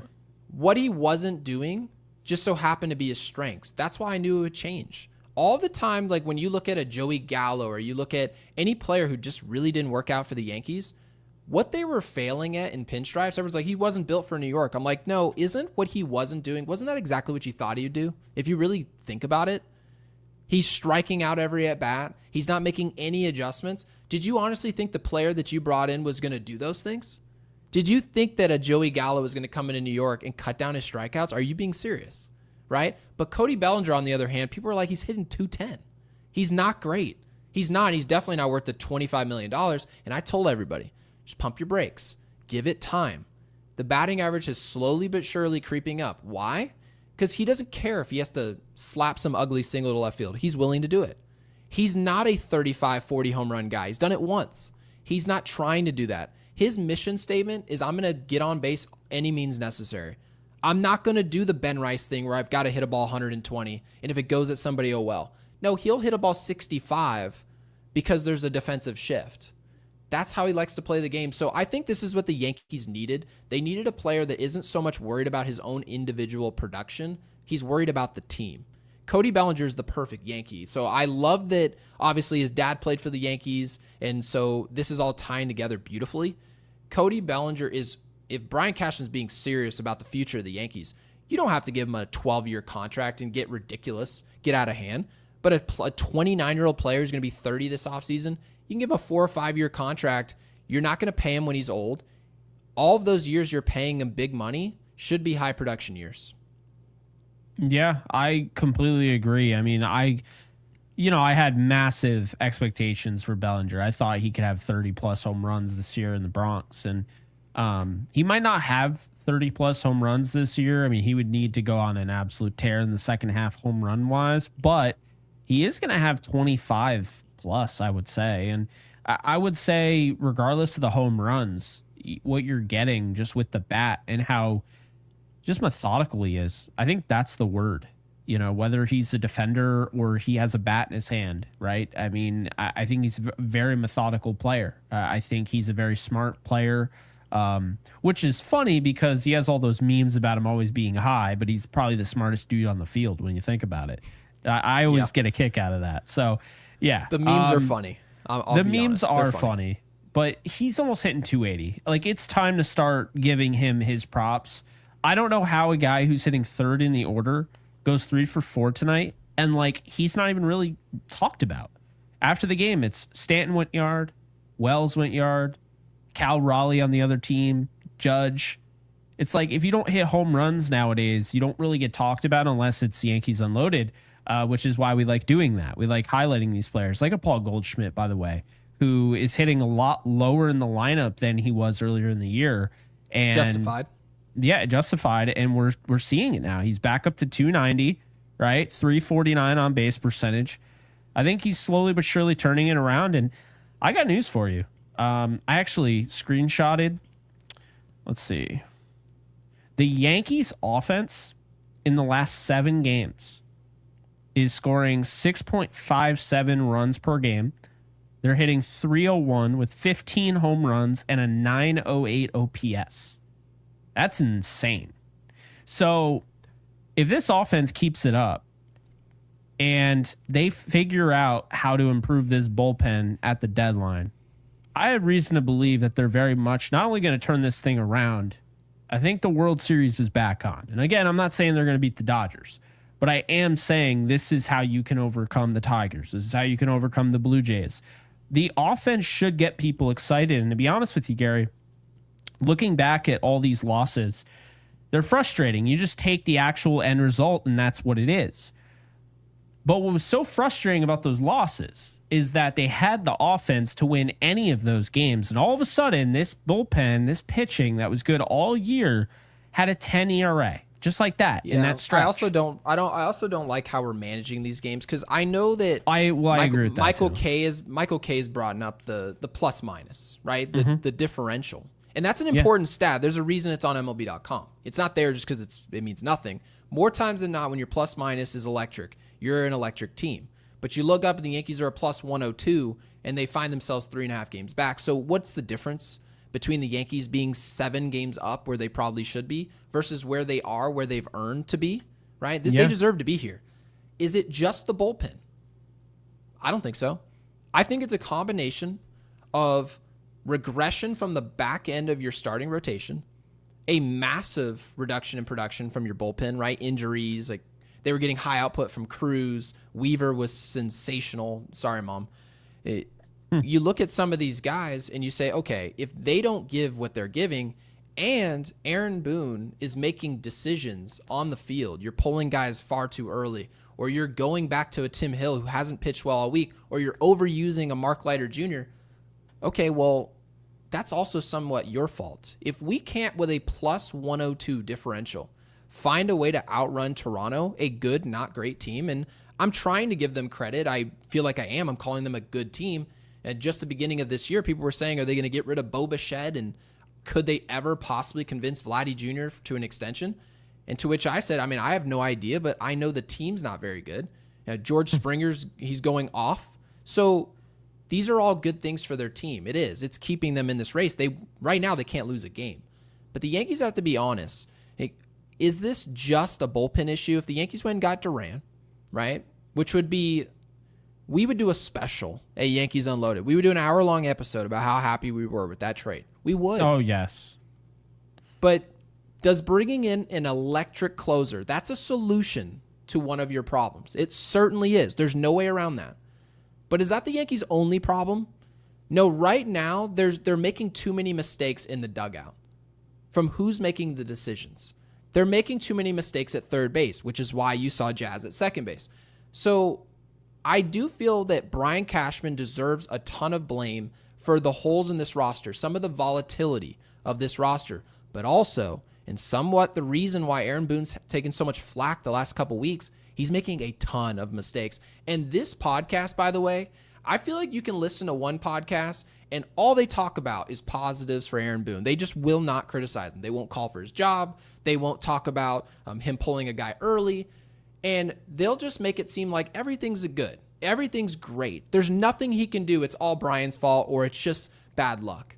And then there's other podcasts who just think Aaron Boone's the worst manager they've ever seen. They've never said two good things about him. I feel, Jake, we've earned the right to say that Aaron Boone has made a ton of horrific decisions this season. He has. Because at the beginning of the year, we talked about all the good he did. That's what we did. We did the exact same thing last year. The Yankees came hot out the gate. We gave Boone credit. We gave him Boone credit for pushing starters, getting more innings out of Stroman, right? So you sort of look up and say, the Yankees via trade, they're not going to be able to solve all their problems. Some of their problems are coming between the ears. And so you have to ask yourself, who's going to be accountable in these moments? Is it going to just, you're going to have trades and now our fans are going to say, well, we're a World Series contender? You guys are going to have to start making sense of the moves you're making as well. Don't just trade for Duran and then continue to do things the way you're doing it and expect things to change. So I know you said that you think the World Series would be back on with a hyper-aggressive deadline, and I love that. Mm-hmm. And I would love to see it. It's good for our show. It's good for our audience, right? Like, we would love that. But do I necessarily believe that all of the mental mistakes that you've made from opening day until today, have you shown me that you're trending in the right direction where I can trust you to just make the right decisions? You certainly possibly could do it. You could do it. But will you do it? That's why I'm so skeptical of Boone. I just don't trust him to do it. And I'm just sitting on the sidelines hoping that he does something smart as we continue to go. And not something, many things, because there's a ton of decisions. Yeah, and I mean, we've talked about it. You know, the idea of, oh, yeah, they're going to look at Louis Seal as a deadline acquisition. They're going to look at, getting back Fernando Cruz whenever that happens as a deadline acquisition. They're going to look at their calling up certain guys as a deadline acquisition. But while I understand from last year that was super disappointing, and honestly, I think they felt like they had Juan Soto in the bag, so they never looked at it like, you always listen to Michael Kay, and he would say, you only have one guaranteed year of Juan Soto. And I feel like true. They felt like he was in the bag, that they didn't have the sense of urgency. And honestly, I wouldn't be surprised if that turned him off. I wouldn't. I understand that there are How much money did we offer him, though? Well, they offered him like 765 million. So, like, I understand that there are a lot of Yankees fans, and there are a lot of people probably in the Yankees front office who are like, oh, Juan Soto, we just made a World Series for the first time in 15 years. He's not going anywhere, right? If I'm okay with you having that perspective and thinking that was the case. But at the same time, even if the Yankees brass thought this, it's not like they showed up and offered $600 million and the Mets were at $800. No, the Mets were at $800 and you offered $775 with actually an additional year on the contract. We were going to be paying him until he was like 42. He's 26. So it's not like the Yankees were making decisions. I always judge them off what they do, not what they say or what they think. I don't give a rip what anybody in the Yankees brass thinks. Literally no one. All I care about is when it's all analytics. All I care about is what do you do? How do you apply it? That's it. If I see somebody in the bullpen and I say, okay, well, this is the obvious decision, I'm watching it just like any other fan. And I say, okay, well, if the Yankees traded for Duran, you go to Duran here. You're facing 3, 4, 5, right? Top of their lineup, it's the 8th inning. And everyone says, no, he's a 9th inning guy. No, the logic says to pitch him here, clearly. And they don't do it. I don't care what their thought process was. It wasn't good because they didn't apply it correctly. It didn't work. They did this in the World Series. They bring in Nestor Cortez. How do you do that, right? Because they thought, okay, this is going to work, right? But I don't care what they thought, care what they did. Didn't work. So Colin Creed with the 5, thank you for supporting the channel with the super, says agree or disagree. No consistent batting order. Of course, Aaron Boone claims that he's the one who makes the batting order, so that's who you go to with that complaint. No pissed energy, obviously mentioning CC and Brett Gardner. No player honesty. We are playing like shit. Much love, fellas. So Colin, thank you for the super again. Appreciate you, Colin. Getting involved. Yeah. So obviously, again, the order would be on your manager. If you have any complaints about the manager, some people say, well, he doesn't make the lineup. That's on the analytics. I like the order today, by the way. Yeah, the order's fine. I didn't have a problem with it. Now it's a personnel issue. It hurts not to see Ben Rice, but, Yeah, it's a personnel issue on the mound. We have a personnel problem. That's on Brian Cashman. Aaron Boone's made 1 million mistakes this year. 1 million. I can't even count them. Honestly, we do a show every day. If you listen to this show, we've probably mentioned 1,000 of them. Anthony Volpe, right, and Jazz out of position, Goldschmidt playing too much when he's slumping, and there's 1,000 different things he's done wrong. And we let all of it go, but just simply mention them one by one. But now you look at this and you say, well, there's no real urgency. I'll tell you what, though, when it comes to urgency, as long as they win, that's your solution. Brian Cashman, go find solutions. Go find obvious choices for Boone to make. And if they're obvious enough and they start working, you really think Colin, Jake, or I give 2 rips if there's a Brett Gardner hitting the top of the dugout with his bat or anybody screaming and throwing stuff? No, because nobody will need to do it because we're winning games. Go out and win games and solve this problem rather than us having to complain every day because you guys can't win. That's on you guys. So if you want Yankees fans to stop calling for the job of Aaron Boone, by all means, I understand why Michael Kay and everybody else is so frustrated with it. I get it. Win games. Win a World Series. If you win the World Series, no one will just stop talking about it because there's not really any Yankees managers who are winning chips that were like, yeah, we still want them gone. It doesn't happen. So if they hate it, too bad. Go win more. No, I agree. And look, I want to end this show on a positive note. The Yankees won today 10-3 in a game that was 0-0 for most of it. And let's be honest here, Logan Gilbert looked fantastic. He looked unhittable for half this game. And they came through, and I don't care how it was done, although Stanton did credit the delay. He said the delay got them wired or whatever the hell he said. But clearly the delay did something for their confidence. And I know you didn't love the delay. Jake does not like rain delays. Now keep this in mind. We should have a roof, probably. Keep this in mind, okay? Gary Sheffield Jr. is on the other side of the world as opposed to me. So right now for him, it's 9:41. For me, it's 12:41. That's right. That's what happens when we have a delay. So, and obviously I know a lot of people it's 12:41 where they are because, East Coast. But still, it's if a game is at 7, which I honestly feel like baseball games should probably be at 6. I think that's like the ideal time because it's not prime time. So why is that 7? So if it was at 6 Eastern, right, then essentially what that would do is mean that it would wrap up about 9. Then we could go live at 9:30. We'd be done by 11. Yeah, see, Drew says he's in Florida. For some reason, I always assume our entire audience is either in New York or Florida. That's just my assumption. But then I look at our analytics. Dude, we've got like thousands of viewers in Japan. It's crazy. Like, these dudes are waking up in the morning. They're like, oh, Yankees Unloaded's live. It's like, what? It's crazy. We are starting to really like blow up in the algorithm. I noticed. I know we're not quite at like 50,000 subscribers or whatever, but the 50 subs are overrated. Yeah, well, they unless are, for the giveaway. Unless for the giveaway, because we do have a giveaway. We do want subs, but yes, yeah. But there are a lot of shows with 50,000 subs who, with all due respect, they don't do our numbers. So obviously our audience is great. Colin's about to burn into the screen. But Colin, again, thank you for supporting. Not good for the OLEDs, chat. Not good for the OLEDs. No. If there's not any moving pictures, you're in trouble. All right, so tomorrow. I wanted to talk about this narrative, by the way, real quick. Because there is a narrative going on, right? And we're talking clearly about the Cal Raleigh thing, right? And Aaron Judge. It's 2 seasons. You were actually just talking to me before the show, and you were saying, well, why can't we just enjoy these players, right? Like, you've got a catcher who, by the way, got this contract. When he got the contract, I'll be honest with you guys. I'm not just going to put my hand up every time I'm right. I looked at this big-time contract that Seattle gave him and was like, that's interesting. You guys have got basically a pitching farm over there. His job is to really control this rotation, which is a great job to have, by the way.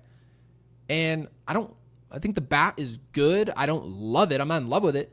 And then you fast forward a year and a half, and this is what he is. This is better than like Mike Piazza in 98. He's going to hit 55, 60 home runs. He's a great catcher. How many players? Mike Piazza was not a great catcher. He was not like this. He wasn't Pudge Rodriguez back there. Cal Raleigh is a great catcher, and he rakes. He's a switch hitter. He's not going to win the MVP unless, of course, Judge misses a boatload of games. But I hope people realize how good of a baseball player that is over there, because he's special. Yeah, I wish people, like, again, back to that whole thing, I wish people would just enjoy greatness. I mean, this series, think about it. We now have people who are tuning in to Seattle versus New York. I understand the Yankees sell themselves, and they have Aaron Judge. But we have people that are like Cal Raleigh versus Aaron Judge, and they're in this thing. It was all over my feed, and it wasn't just Yankee fans, okay? People were invested in watching Aaron Judge versus Cal Raleigh. You know why? Because that doesn't happen the rest of the year, unless it's the postseason. These are the next 2 games are the last 2 where you'll see the 2 best home run hitters in the league playing against each other. Think about that. That's insane. So, yeah, enjoy it. I mean, we enjoy like the Yankees and Mets. We enjoy the Yankees and Dodgers. I mean, we don't really enjoy what comes out of the Yankees and Dodgers, but we enjoy the idea of it, and obviously we enjoy the views during it. We love what it should be. we love the it's no surprise the views during the Yankees and Dodgers. I mean, we could probably retire if the Yankees played the Dodgers every day. Let's just put it that way. That's true. I'd probably have a full 401k and all of it. But by the way, guys, make sure you guys are subscribed to Yankees Unloaded. We are. Yes. And hit the bell so you're notified. Otherwise, YouTube just pretends like you subscribe for no reason. It just puts us in the recommended page. Hit the bell. It'll give you some type of notification. Yeah, Jake's on it with the notification tab. But we are giving away a Yankees jersey of your choice. Like I told you before, my mom she's hoping she wins this giveaway. She's going to select Marcus Stroman. Huge fan of his. And not sure who I would purchase. I think I said, what did I say, Jake? Max Fried, if I won this giveaway. Could you imagine if we did a giveaway? I would never. 10,000? Yeah. Because, by the way, this giveaway is at 10,000 subscribers. We currently are roughly at like 7,500. We're going to get there very quickly. July is actually our best month, other than October, of course, unless we continue tracking this way. But when we get to 10,000, we are going to give away a jersey of your choice, any jersey, home or road. So smash the subscribe button. Of course, liking the video. Yeah, Colin says the bell doesn't work. I don't disagree with you. I wouldn't even be surprised. So I do all you can. I would make it very simple. I got 99 behind me. I would go with 13 because I love Jazz and A-Rod is like my all-time favorite baseball player. So it'd be easy. It can be whatever I want it to be. Or hell, if I'm feeling it, just like one day, I'd be like, yeah, it's Jim Leyritz. Like, but no, the point being is that I mean, I've been vocal on this show. A-Rod needs to get his number retired. I don't care like what happened. I'm just gonna tell it to you straight. I think he needs to get his number retired. But neither of us give. Yeah, I don't give a what is it that Gary says? A rippity doodah. Yeah, I don't care. We need to get that on a shirt. Who would wear that shirt, by the way? I don't give a rippity doodah. It depends. If it's gonna be, I don't know, like the other podcasting T-shirts that are just Fruit of the Loom, uncomfortable. We gotta get some comfortable merch going. We gotta get some comfortable merch going. Yes. And I don't know if I want. I've seen a lot of podcasts with just like their logo, and that's your mom's fine. like no one would watch that, or no one would. Thanks, appreciate it. Mom. Wore the shit out. Cano that wore that shit out. Yeah, but Yankee Fangirl for Life says that she agrees with the A-Rod thing, right? Retire his number. It doesn't seem like they're going to. It's not at Monument Park, right? It's they've really avoided it. They just have. Yeah. And I get it. Like I understand like where they're coming from. I just don't agree with it. I just don't. When I think Yankees greats, double-digit years. I think it's a no-brainer. Infield, I think Jeter, Cano, A-Rod. I don't know. I think of A-Rod before I think of Cano, and Cano was homegrown. I mean, I don't know. That's fair. Yeah, I mean, Cano was a rookie actually when I was walking around the clubhouse. So, yeah, you know, I told you the story right about the Skittles? Wait, did I tell you about that with Robinson Cano? It's one of the best stories ever. So, oh my God. This dude's touring around the clubhouse, okay? And my dad and I are watching this, and he's like, hey, like, I'm going to take you under my wing. I want to really, like, get you to hone in on your skills because you can be great. Like, you really can. You've got the hands at second base. Your personality fits here in New York. And they were walking him around the clubhouse with the translator. And they told him, we walked into the kitchen at Old Yankee Stadium, and he said, oh, is all this for us? And mind you, their food station was garbage at Old Yankee Stadium. It was the tiniest room you've ever seen with the tiniest TVs ever. And he literally looks up and goes, oh, all this is for us? And it was like Skittles, Starburst, just junk, right? And they said, yeah, you can take wherever you want. He took the whole jar, the glass and everything. He literally picked up the jar and walked out of there with it. I was like, what is he doing? And they're like, no, you can leave it in there. You can come in here and take it anytime you want. And he goes, okay. He takes the jar and just fills his pockets with all the Skittles. Just takes off with it. What a psycho. Yeah. But he was really nice dude. Huge fan of Robinson Cano. Obviously it sucked how it ended. He went to Seattle. That was a bummer. Yeah. But today overall, I do want to get back to the baseline here. Today was a great day. The Yankees found a way to score. And most importantly, we got outs. The Yankees have to find a way to get outs consistently. That's our biggest problem right now. Is it Duran, right? Is it Finnegan? There's some options out there, but you need to throw some great options out there for Aaron Boone. Otherwise, you're leaving it open for interpretation. Who do I pitch here? Oh, I'm going to go with this guy. I'm going to get creative here. And what we watch is anytime Aaron Boone is having to think outside the box and do more with less, it's not working for the Yankees. Give him great options, and that's on Brian Cashman. So everyone right now with 3 weeks left to the deadline should be staring at Brian Cashman to unzip his sleeping bag and ride the little bit, the 2-game win streak. We're in second place. Ride that tiny bit of momentum into this deadline and through it. Yeah. So tomorrow, Yankees, same time. It's on Amazon Prime. I did not mean to rhyme. Oh my God, it continues on. Yeah, so Cam Schlittler is making his MLB debut against Logan Evans. I don't think I've ever heard of Logan Evans before, if I'm being honest with you. Maybe I have. I don't know. He does not strike out more than an inning. He has 7 home runs given up in 45 and 2/3 innings pitched, as you can see there. And both guys will be rocking offensive lineman numbers. Schlittler, they gave him 76. I don't know how I feel about that. Well, they say you got to earn your pinstripes. He clearly, he's having to do it. And we're excited about this start. We are. Like, in all seriousness, we're excited about, because it's the stuff. It's not some dude trying to fool guys with 92. If you guys are uncomfortable watching somebody try to be crafty and miss the barrel of the bat, right? These are good things to do. But when you don't have 97, 98, guys aren't throwing 100 miles an hour just for their health. It's not healthy to throw the ball this hard. It's very difficult to do. So Cam is one of those guys, high velocity, high spin rate, great breaking stuff. He's one of those guys where you might look up and say, oh, wait, this last 3 weeks I've watched of him. Yeah, I don't want him to go. So we'll see if they use this as a spot start. I hate, Jake, that you brought it up earlier. There's a chance for that. I hate it too. I hate that, but of course there's a chance. However, there's also a major chance. I'm actually going to lean on there's a chance that, considering the health, we just lost Clark Schmidt, right? Marcus Stroman is somewhat of a Band-Aid. He's been somewhat successful so far. Cam may just have a roster spot by default if he can earn it. They may be giving him that opportunity. So I'm going to assume they're putting him in that Cody Poteet situation where he has a run of 6 or 7 starts. If it's great, he might stick around. I hope he does.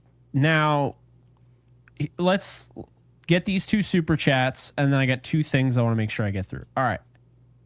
Okay with Hayes at third base if we get pitching we need.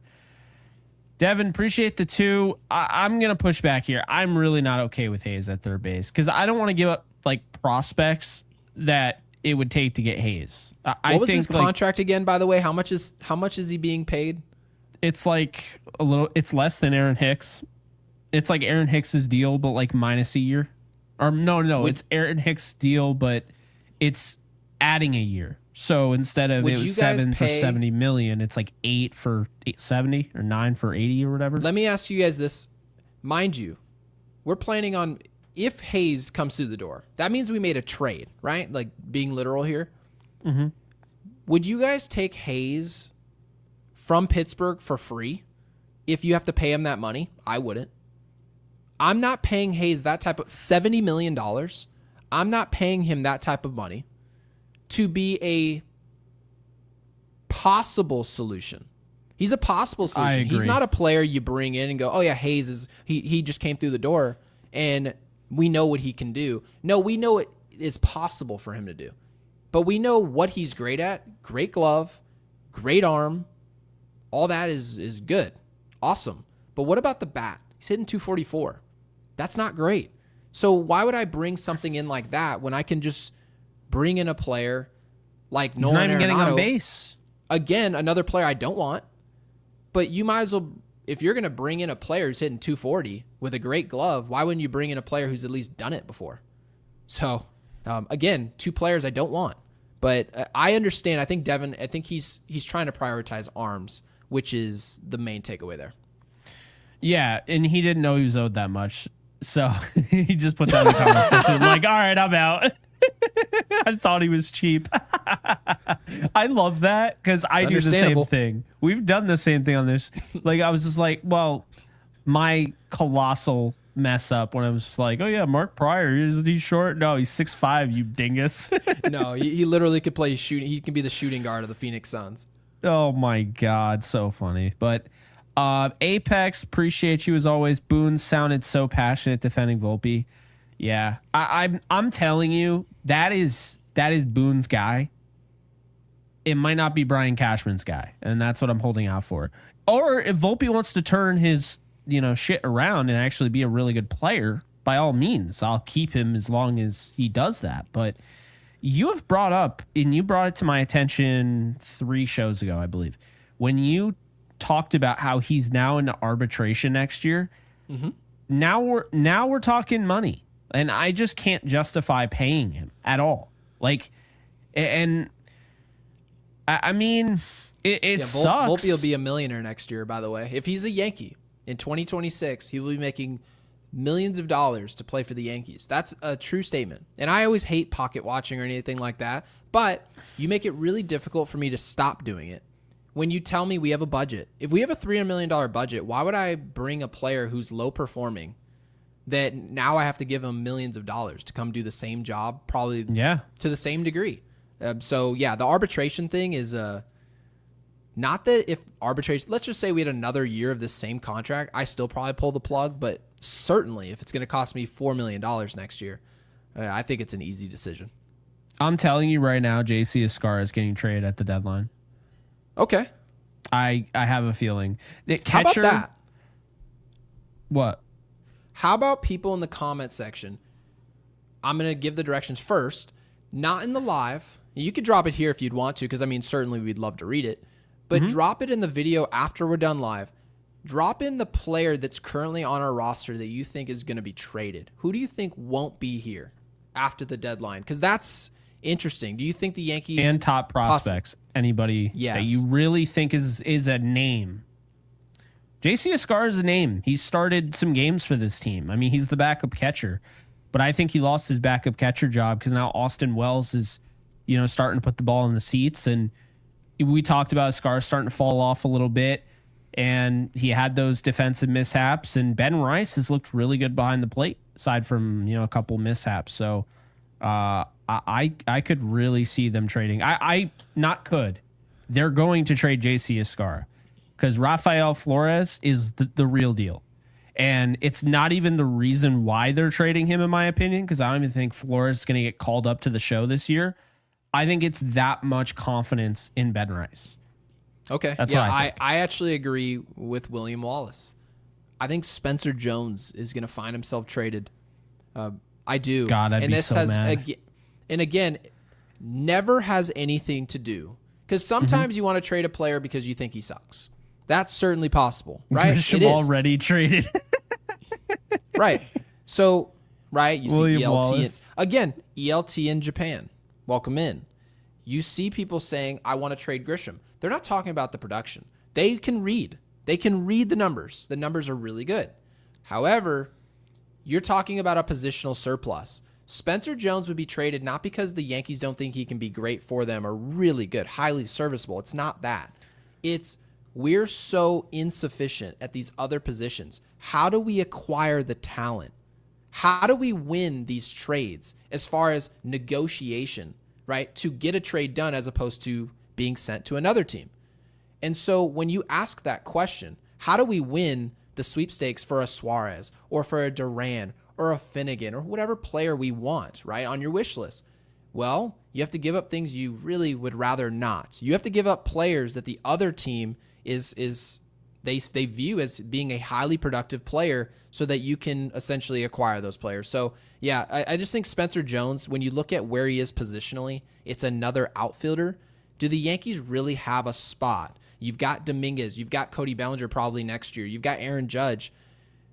I don't know. Kyle Tucker as a free agent. So there's so much going on in the outfield grass that I just feel like Spencer Jones, unfortunately, is going to find his way outside this organization.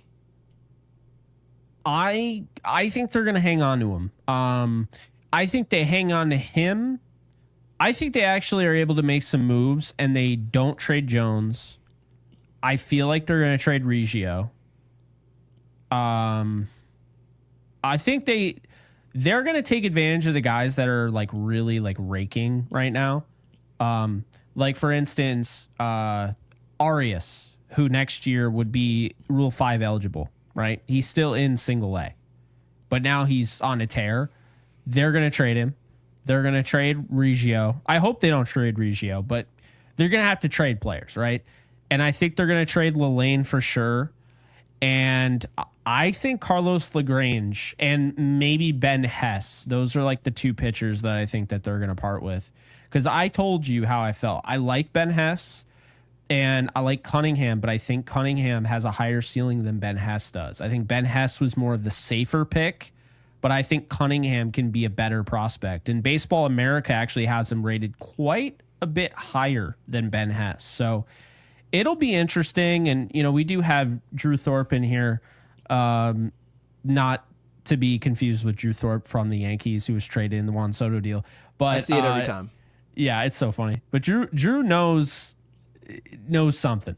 Okay. LaGrange Flores is who the Twins like. Yeah, I like Flores a lot, but I mean, if you have to trade LaGrange and Flores to get like Duran, I'm okay with that. Yeah, I have to love the player I'm giving up. If you trade a Spencer Jones, and again, I try to explain this. I don't want to. If we could keep Spencer Jones and still acquire a Duran or whoever the players that we want, then awesome. But what if you're sitting on the fence and they say, well, if you want Duran, you have to give us what we want. And people can say, well, we don't like Spencer Jones. Well, then you don't love production. Look at his numbers. I actually don't think a lot of teams like Spencer Jones, because every time I see a report on him, it's that the league is lower on him than the fans are. Do you think they're going more towards contact? Like we're starting to see a rubber band where the overall player, less strikeouts. I know they talked about the strikeout numbers overall are way down this year. Do you think that has anything to do with general managers looking at players like Spencer Jones? He's going to hit a ton of home runs. He's been hitting homers in AA. We gave him the early call up to AAA. It surprised a lot of us. He gets there, popping home runs again, right? And so you look at Rock Reggio, what he's doing. And we continue to talk about, okay, the home runs, but we're not really looking at the overall, the total package, the contact rate, all these different things. So it's interesting. You're definitely right. Other teams don't look at Spencer Jones like he's the Yankees' second prospect. He's the eighth prospect right now, according to Baseball America. I actually think that is what we're going to find out is that Spencer Jones, I think teams are going to, all right, I'm putting it down. I'm saying this now. I think teams are going to absolutely get this wrong. I think Spencer Jones was a guy that was raw, just like Aaron Judge, needed time. People are going to overreact to his strikeout numbers. They're going to overlook what's right in front of them, the power, the contact, because say what you will, he's hitting 290. Say what you will, he can steal bases. Say what you will, he's a great fielder. We're talking about a guy that could be a 5-tool player. How many of those players can you normally say? So he's hitting for average. He has over 1,000 OPS. He's crushing AAA pitching. The big thing was they kept him in AA because AA pitching is better. Well, he started crushing AA pitching and he turned himself around. And this is also a guy, keep in mind, a lot of these guys, they tend to get set in their own ways and they don't want to change. They don't want to change their batting stance. They don't want to make all these adjustments. They feel like they know more than the next guy. Well, Spencer Jones showed you something that not everybody shows you, and that's why these guys tend to be career minor leaguers. Nothing wrong with that, but that's what they end up being. Spencer Jones showed you his ability to adapt or die, and he chose to adapt. And that is why we have him in AAA right now. That's why he has 4 home runs already, and he's barely been in AAA. It's why he's absolutely raking. And to be honest with you, I think everyone is going to get this wrong, except for the Yankees, if they keep him, of course. I think Spencer Jones is going to be really good. I mean, I'm not saying he's going to be Aaron Judge. That's not what I'm saying. But I'm saying he won't be close to that. If he ends up being like he needs to improve his contact, right? But if he ends up being kind of similar to Cody Bellinger with more power, I wouldn't be surprised. That's the type of athlete you're getting. I just don't get where he plays. That's the thing, is that it just seems like the Yankees have. You've got Jason Dominguez, right? They say they love this player. Okay, you wouldn't know it by how they play him. He went 0 for 5 today, unfortunately. We're rooting for him. He's at the top of the lineup. We were excited about it. And so you sort of go on with this season. If you look up and Jason Dominguez is a 275 hitter with an ops around 800, the glove obviously is to be desired. His ability to run the bases is second to none. We're not talking about like X's. We're literally talking about pure speed. He's disgusting out there. Great athlete. You've got the best player in baseball, and Aaron Judge out in right field. The Yankees have said they see him long-term staying in the outfield. Okay. Well, then who's playing center field? You just told us that Jason Dominguez now is manning left field. That's what he does. Okay. Well, you're letting Cody Bellinger just take off? Cody Bellinger's hitting 280, and he's going to hit 20-plus home runs. And I he's think a Gold Dominguez Glove is going to defender. be a DH. Yeah, so That's you kind of where gotta- we're headed. I mean, it's just interesting. It's And- interesting. There's definitely a way for the Yankees to use Jones. It's just that, is it ideal? Like, if you had to ask yourself, where do you want the prospect to break into the major leagues? Where do you want him to be able to play right now? You'd easily say, in this order, shortstop. Like, if George Lombard Jr. was ready tomorrow, I think our chat would just be popping just off the hinges about calling him up over Anthony Volpe. God. It would if, be going if he was hitting, berserk. let's not even say Spencer Jones level. Let's just say if he was Right. hitting like Rafael Flores right now in AA, It would be people would be popping like, off. call him up. That's where we want our prospect. 285, Shortstop. 840 OPS. He's showing he can hit AA pitching. Call him up. Because I'll tell you right now, Lombard Jr., the biggest issue with him is that he doesn't have pop, really.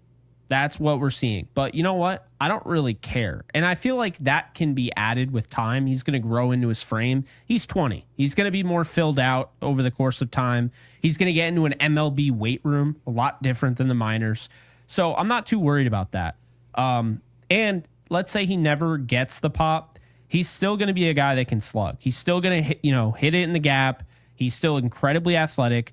But Gary, when I watch this guy, and I do get around, to watching a lot of the clips, the defensive plays he makes, he's a really smart baseball player. He's already way beyond his years. And I just think that he's fast tracking, as soon as he is able to get down, the nuance of hitting, in AA. The defense is already there, Gary. Like, I'm not kidding you. The arm, He's currently it's all facing there. the toughest pitching in the minor leagues. Yeah. You're in the league where, and you mentioned this earlier, you're not going to face more difficult pitching than you are at AA. That's where he is currently at 20 years old. Now, again, he's not 11. This is still a man. He's responsible for the results that come out. I don't care about the rankings. I don't care where George Lombard Jr. is. None of that matters to me. All I care about is your development and the type of numbers you're able to influence. That's it. And then what you can do for this team. But again, when I'm looking at Spencer Jones, I don't want him traded because I think he sucks.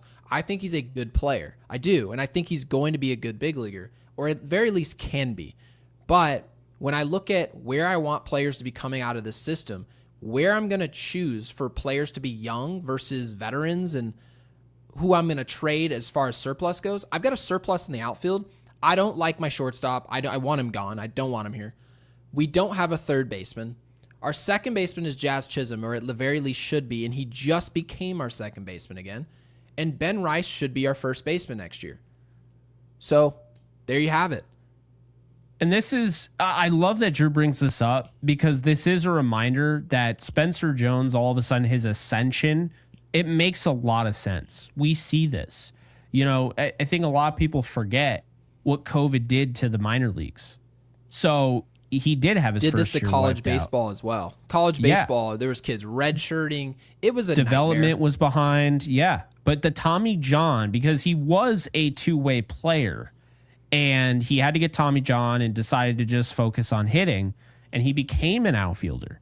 And when you have that body composition of like an Aaron Judge, but you move around a lot better than Aaron Judge is doing right now, because he's a great athlete. Watching Spencer Jones, he shouldn't be sliding like that. He shouldn't be stealing like that. He shouldn't be, the arm is there. Like I said, people, like I was going to bring it up, and I already see Willie Downer with the Gallo comp. I knew that was coming. I was just going to bring that up. People say Gallo. I think he has a chance to be astronomically better than Joey Gallo. I do.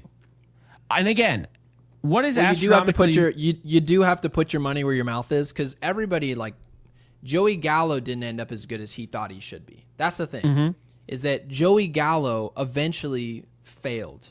He was a really good baseball player, highly flawed, but he was trying what he was doing in Texas that made him an all-star. That was what he was attempting to do. And he was still trying to get better, but he just never was able to do it. So now Joey Gallo is kind of used as like the butt of a joke, or it's an insult. It's a player who's going to strike out 250 times. He's just going to roll balls over into the shift, or what is now considered the shift. And it's like, it's more of a way to throw people in one box and say, you're just a power guy who's going to strike out a million times, and you're a bad baseball player, if that makes sense. So I think it's a little lazy, in my opinion, a way to describe Spencer Jones. I think he's better at way more than Joey Gallo ever was. Let's just allow him to show up to the big leagues. I mean, if he's traded, he's traded. But if he shows up and he's a bad player, that's just because Spencer Jones wasn't a good player. It's not because he was Joey Gallo. I think right now, especially with social media, we're in such a hustle to be right or wrong or ahead of the curve on certain players. These dudes are 20 years old, 23, 24 years old, with no experience whatsoever in the big leagues. And we're trying to make guesses of what they'll be 3 or 4 years from now. I don't think it's really possible. Apex with the super, also a member here at Yankees Unloaded. A mod of ours says 2026, Jones plays left. JD plays center field. Jake, you've talked about this. Obviously, Dominguez, this is his home position. This is why he's a switch hitter. He's got speed. He's got power, obviously somewhat regressive power, but this is why you saw the Mickey Mantle comparisons. His primary position was center. The Yankees moved off of that. So now that you see that, if he moved back to center, well, now Spencer Jones has a spot in left field. That would be good. But do the Yankees see a center fielder in Jason Dominguez? If they do, then now Spencer Jones has a spot. But if they don't, and Jake, you mentioned it, I think I see a DH out of Jason Dominguez. Well, don't the Yankees, you would assume, see designated hitter for Aaron Judge when he's 34, 35 years old? That's what I would do personally. I would have Jason Dominguez in center. I would have Bellinger in right because he has the best arm on the team. No one can tell me otherwise after that play he made against the Mets. Bellinger in right, Judge DHing, and then I have Spencer Jones in left. And then first base, I have Ben Rice. And, if I want to, I'll probably keep him at first base. Mm-hmm. But if I see, hey, we're able to bring in, whoever, right? Like, say they end up bringing in a Kyle Tucker. And I was just going to tell you, that is my offseason. Cody Bellinger, right, think about Kyle that. Tucker, Aaron Judge. I'm trading Spencer Jones, using the good player I think he will be, taking advantage of that, potentially trying to go acquire a Duran and maybe a third baseman, probably better than Hayes. If you can get Suarez and Duran and then turn around the following offseason and replace Spencer Jones' future with Kyle Tucker, I think you look like the Yankees again, in my opinion. So that's probably the direction I'm looking at, but I don't know how everybody else feels. Colin, I don't know. Judge has a great arm, but Belly's got a crazy arm. I don't think people realize it because he plays a lot of center field. I think Bellinger has a better arm. I do. But I think they're really close. Arm strength-wise, I think Cody Bellinger is closer than what you'd think as far as arm strength. But where I'd give Aaron Judge the edge, it's his primary position. He doesn't really play anywhere else. Like, Judge played center last year, but for the most part, he's a right fielder. His arm accuracy is second to none. So that's another part of arm talent, is how accurate. Do you throw the ball accurately to bases, or are you like Yasiel Puig and you're just going to throw it over the cutoff man, right? So oh my God, I think there's a difference there. But either way, this is a good problem to have. When you're arguing about who's got the better arm in the outfield, those should be your outfielders. So, Colin, I think we can all agree on that. And that's not a problem at all, as opposed to other things. So it's a problem for everyone else. That is great. It'll be interesting because, we wrap this up. I mean, next year, I've been very, very front about this. I don't believe they're going to get Kyle Tucker. Okay. I don't. I think he's going to go to the Dodgers, or he's going to go to like Toronto or somebody that just pays him out the wazoo, right? Or he'll go to the Mets. I think we pay him out the wazoo. Isn't that crazy? The world we're in now. I know. We're the New York Yankees. I think actually, I take that. I think the Mets are going to get him. I just do. Because they got Soto and then they didn't really do a hell of a whole lot this offseason. That kind of told me that they were waiting. But to me, if they don't get Kyle Tucker, you got Spencer Jones, you got Jason Dominguez, you got Cody Bellinger, you got Aaron Judge. They'll be okay. I just would love to see Kyle Tucker because I think he'd be an absolutely perfect fit. But I think the thing I'm more concerned about, Gary, is where they go at shortstop, because if, Lombard Jr. isn't anywhere near the big leagues right now, I can't imagine just not even a year, because keep in mind, we're in July.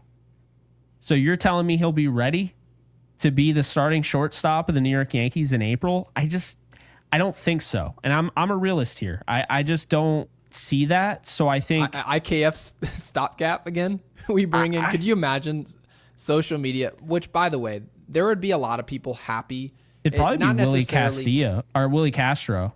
Yeah, not necessarily making it a thing where we hate stopgaps, but it's the fact that if Volpe was on his way out the organization, at the very least, it would be the team saying, we can acknowledge a mistake. We thought this player would be better. He's not horrific. Right now, he's horrific. But overall, we thought that this would continue developing. It hasn't. We're going to pull the plug. We're going to do something different, go in a different direction. I think a lot of people would celebrate that mentality. Big picture guys with the 5 says, fans, I love Bellinger. I love Fried. I love Fernando Cruz, obviously down with the injury. I love Goldschmidt, Weaver, Jazz, but I hate Cashman. Name the prospect Cash traded that haunts us. Honestly, though, first of all, big picture guys, really appreciate the super. Thank you for getting involved. We will answer this directly. I'm going to say this. If you're going to look at Brian Cashman's job strictly from a standpoint of winning and losing trades, I have no doubt in my mind you can probably look at him and say, this is highly serviceable. This is a good general manager. He's finding ways he's finding value in some of these trades. Did he make some mistakes with Josh Donaldson, right? Some of these guys? Yes. Some of those mistakes, they loom large. Hicks, that contract. But having said all of this, Brian Cashman's not judged on the prospects that panned out somewhere else. Nobody cares about that. Brian Cashman's not judged on the fact of the players that we love on this roster and Bellinger and whoever else. Brian Cashman is judged, and he should be judged, on his results. Do you win? That's the ultimate goal. And I know that Michael Kay said that it's a bit ridiculous to say that if we don't win the World Series, it's just utter garbage. And I understand where he's coming from. Do I agree? No, I don't. I don't have to agree. We don't all have to agree on all these things. But having said this, when people dislike Brian Cashman, it's because of his results over the long term. Not talking about winning regular season games or divisions. We're talking about winning when it matters. And again, that's why he's criticized. It's not about trades. It's not about free agency pickups. Maybe somewhat, right? No Harper, no Machado. Some of those decisions ended up being mistakes. But Jake, I don't know how you feel about this, because I feel like Brian Cashman has made some really positive plan B decisions. He brought in Goldschmidt. He brought in Bellinger. He did a lot right. But it's more so about what the end game result is, and then that's how we look at him. Yeah, I think that's definitely fair. I mean, the problem is, I'm not throwing Jeter under the bus, but the Captain docuseries did no favors for Brian Cashman. No, it didn't. I honestly kind of changed my opinion about him, because I used to defend him, and I thought he was overhated. But I honestly think he just kind of lucked out. And look, I don't want to take away from the work he did, because people don't just get jobs handed to them, despite what people want to say. I understand there's a lot of pushback against nepotism and all of that. But Brian Cashman earned his place to become a general manager. He wasn't just appointed general manager. Yeah, He's been with the team for years. Right. So I'm not trying to say he just got it. But at the same time, it's after a while, you are essentially the deciding factor over the last 16 years of why the Yankees haven't won another World Series since. Okay? New manager, and you still haven't found a way to win a World Series. You can't just blame it all on Boone. It's not all Boone. It's just not. And if you're not going to fire Boone, then it's both of you, right? Yeah. And maybe you're not both fired, but I think Hal deserves going to be Boone, some of the blame as well. Yeah. By the way, I actually thought of something crazy. You probably forgot about him. I'm sure I did. Muntaka Murakami. Oh, first baseman. So it's like if no, you're gonna third. He's playing he's third. He is a third baseman. He was having somewhat of his numbers were regressing. They I'm not were. sure. They I'm were. not looking at him now. I'm just not. I promise you. So maybe he's figured it out somewhat, and he's a high priced guy again. But I don't know what's going on this year. I mean, he's hitting 438, but it looks like I don't know, did he get hurt or I don't know. But you know what? Then all of a sudden he gets out there, he's posted, and then you know what they tell us? I want to be on the West Coast. And then they say he doesn't want to come play for us. I'm like, so that's why it was interesting. I thought about him and then I looked it up, and apparently everyone in the league views him as like the Yankees are the favorite to get him. It's all over. I'll believe it. I'll believe it when I see it. So I mean, again, I'm with you. The Dodgers get everybody, so especially the foreign players. But I don't care if he goes to the Dodgers per se. But all I care about is he coming here or not. And if he doesn't, then what are you guys getting me excited for? You know what I mean? But no, I get it. But it's interesting. Jim Bowden, Yankees landing spot for Japanese star third baseman. Newsweek, Yankees favorite to land Japanese star. It's Yankees identified as clear favorites for historic power hitter. I'm just saying. Hold on a second. I'm making a report right here, right now. Gary Sheffield Jr. says, Yankees Murakami, the Yankees will want this player. The Yankees would love this baseball player who is good at hitting. I get what you're saying, but Send. I didn't remember these reports with Sasaki or Yamamoto. This is true. They were never, keep in mind, they were listed as a contender in the sweepstakes. Well, never for Sasaki. Sasaki is the worst kept secret in the history of baseball free agency. Everyone and their mother knew he was going to the Dodgers, and he had to pretend for like 2 months that he wasn't. It was ridiculous. The Yankees are kicking the tires on Murakami. There you have it. You guys heard it here first. The Yankees Unloaded. Reporting live. I kind of see it because think about this, all right? They get Suarez at the deadline, rental, right? You get the power rental, and then you go and you get the power Murakami. I would like that. I think I actually kind of want that. I'm not gonna lie. You don't want another year of Peraza? Wait, you don't want Brian Hayes for $70 million? See, all right, thank you. That is actually why Brian Hayes won't be the guy that they go after. Oh, I wouldn't put it past him. I tell you right now, if we get Brian Hayes, hold on, who was defending Brian Cashman earlier? Which, by the way, there is a lot that he has done right, so he certainly deserves credit for it. I'll tell you what, if we get Brian Hayes, Brian Cashman, probably, I'm telling you guys, it would be the worst thing he'd ever done. There's nothing else he'd have done worse. To bring in a player who's hitting 240. Well, he's never been a great player in this league. Did trade like what was it? Ezekiel Duran. I know he fell off, but Ezekiel Duran, Glenn Otto, and Josh Smith for. But that was for Gallo. Gallo honestly sucked. I hated that trade. Joey Gallo ended up being terrible. Jacoby Ellsbury's trade, his contract, Jordan 7, thank you, ended up being terrible. But I could track what they at the very least thought was happening. How can you trade for a player making $70 million over the course of his contract, who's a career 240 and below hitter, who's a project great defensive player at third base? You're going to trade for that player, and then you're going to go into the offseason and say, well, we got this budget at $300 million. You're a baboon if that's the decision that you make. That doesn't make sense. You should be trying, if you're not getting someone supreme over at third base, they better be a rental or cheap. Take your pick. You're not going to go get expensive and it might work. That's malpractice to me. Josh Smith actually doesn't look like a half bad option at third base. Who? The guy, he was traded in the Joey Gallo trade. He's starting for the Rangers. He's hitting 285 with a 358 on base percentage. And yeah. I mean, whatever. I can live with you trade prospects and they end up being good players. I don't care about that. We're the Yankees.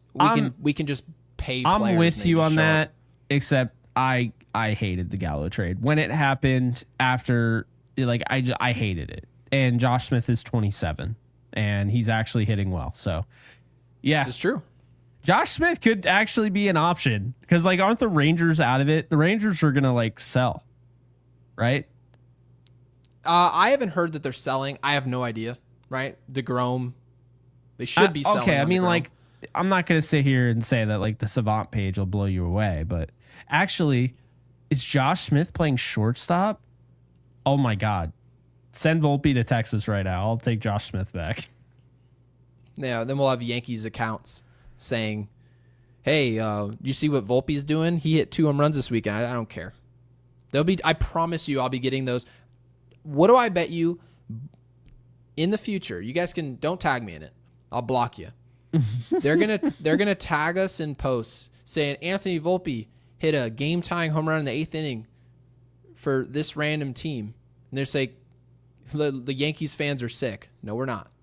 We're rooting for him to do well, just not with us. So, yeah, go do that. So, yeah, I'm Drew not even Thorpe does not like Murakami. That's okay. I mean, I don't love it either. He does. I don't love He him. does like Josh Smith. All right, so I'm gonna say this. All right. I only know Atlanta Hawks Josh Smith. I have no idea who this is. Fun fact: that was my favorite player at one point. Josh Smith? I loved Josh Smith. Wow. I became a Hawks fan because of Josh Smith. That's a bold statement. Some of the worst shot selection the NBA's ever seen. No, the thing that was funny is that when he played to his strengths as just an all-around player, like he actually played like LeBron. And understand what I'm saying is he wasn't LeBron, but he was a guy that could facilitate. There were not many forwards that could pass the ball like he could. He had incredible athleticism. The bounce was insane. He could be a rim protector. Really, he was a good defender, and he could shoot. But the problem is, to your point, the shot selection was awful. So, yeah, it is funny to say Josh Smith because I'm thinking Josh Smith, Atlanta Hawks Josh Smith would be a perfect Yankee. Just oh my, low IQ, not thinking it through. Good athlete. I love Josh Smith on the Hawks. When they traded him, I was so pissed. It's so funny. I actually forgot for a second that I liked the Hawks as my second team. You know how like when you're like little, you actually like other teams, and then you get a life, and then you don't have time to even follow your own team. You get one team, and this is our team. We run a podcast with the Yankees. We don't even have time for anything else. So, by the way, what did I tell everybody to put in the comments? Was it what player would you trade? That was like 50 minutes ago. So yeah, what player in the organization, biggest name that you think will get traded? Perfect. Drop that in the comment section. Of course, subscribe. We're doing a giveaway at 10,000 subscribers. It's going to show up quick. I think you guys are going to be surprised with all the people we're having for interviews later this month for the trade deadline. We're going to be bringing in reporters. A lot of names to announce. We'll get that all scheduled and announced. So you guys know what day we're doing that. We're not just going to pop up with somebody like, who's his name for ESPN? Pat McAfee's got guests every day. Yeah, we don't have that yet. Yeah, we're not quite there yet. Yeah. When we have a producer, we'll do that all live. Yeah. But, yeah. Anything else, Jake? Yeah, I figured I would give the update because people wanted me to watch it. I actually got DMs from some of you. I know what you're saying. I had some people that went out of their way. They're like, they followed me just to DM me on Instagram. Like, how have you not seen The Godfather? So don't spoil 2 because I haven't seen 2 yet. And to be fair, it's 3 hours and 20 minutes. I won't be watching it anytime soon. But I did watch The Godfather, and it was very good. But I also watched Sinners right after. I like Sinners more. I'm not going to lie. I thought it was a freaking masterpiece the way they did that. So yeah, Ryan my wife won't Coogler's- let me see Sinners. Why not? She says I'll be too scared.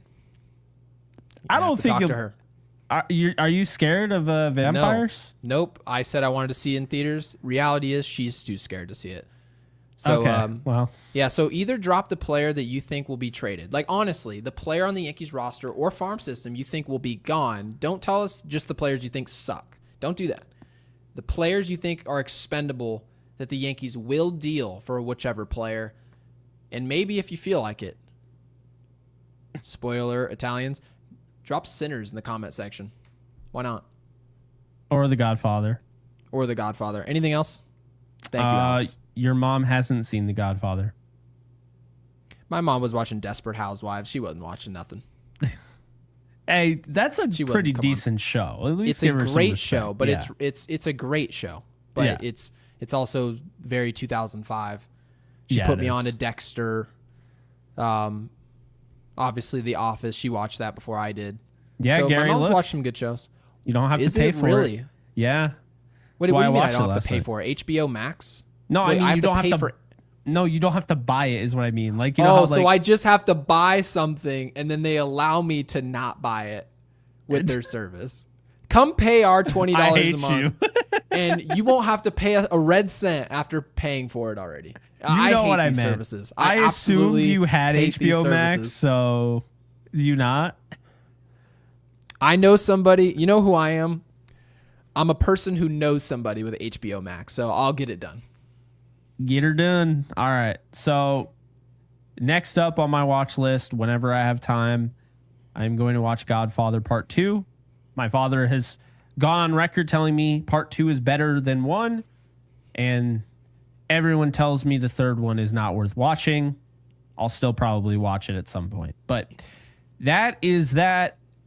Honestly, put whatever you want in the comments, but mainly be sure to put in the player that you think, the best player, the biggest name that you think the Yankees are going to trade during the deadline this year. And Gary, what else do they need to do? Like the video.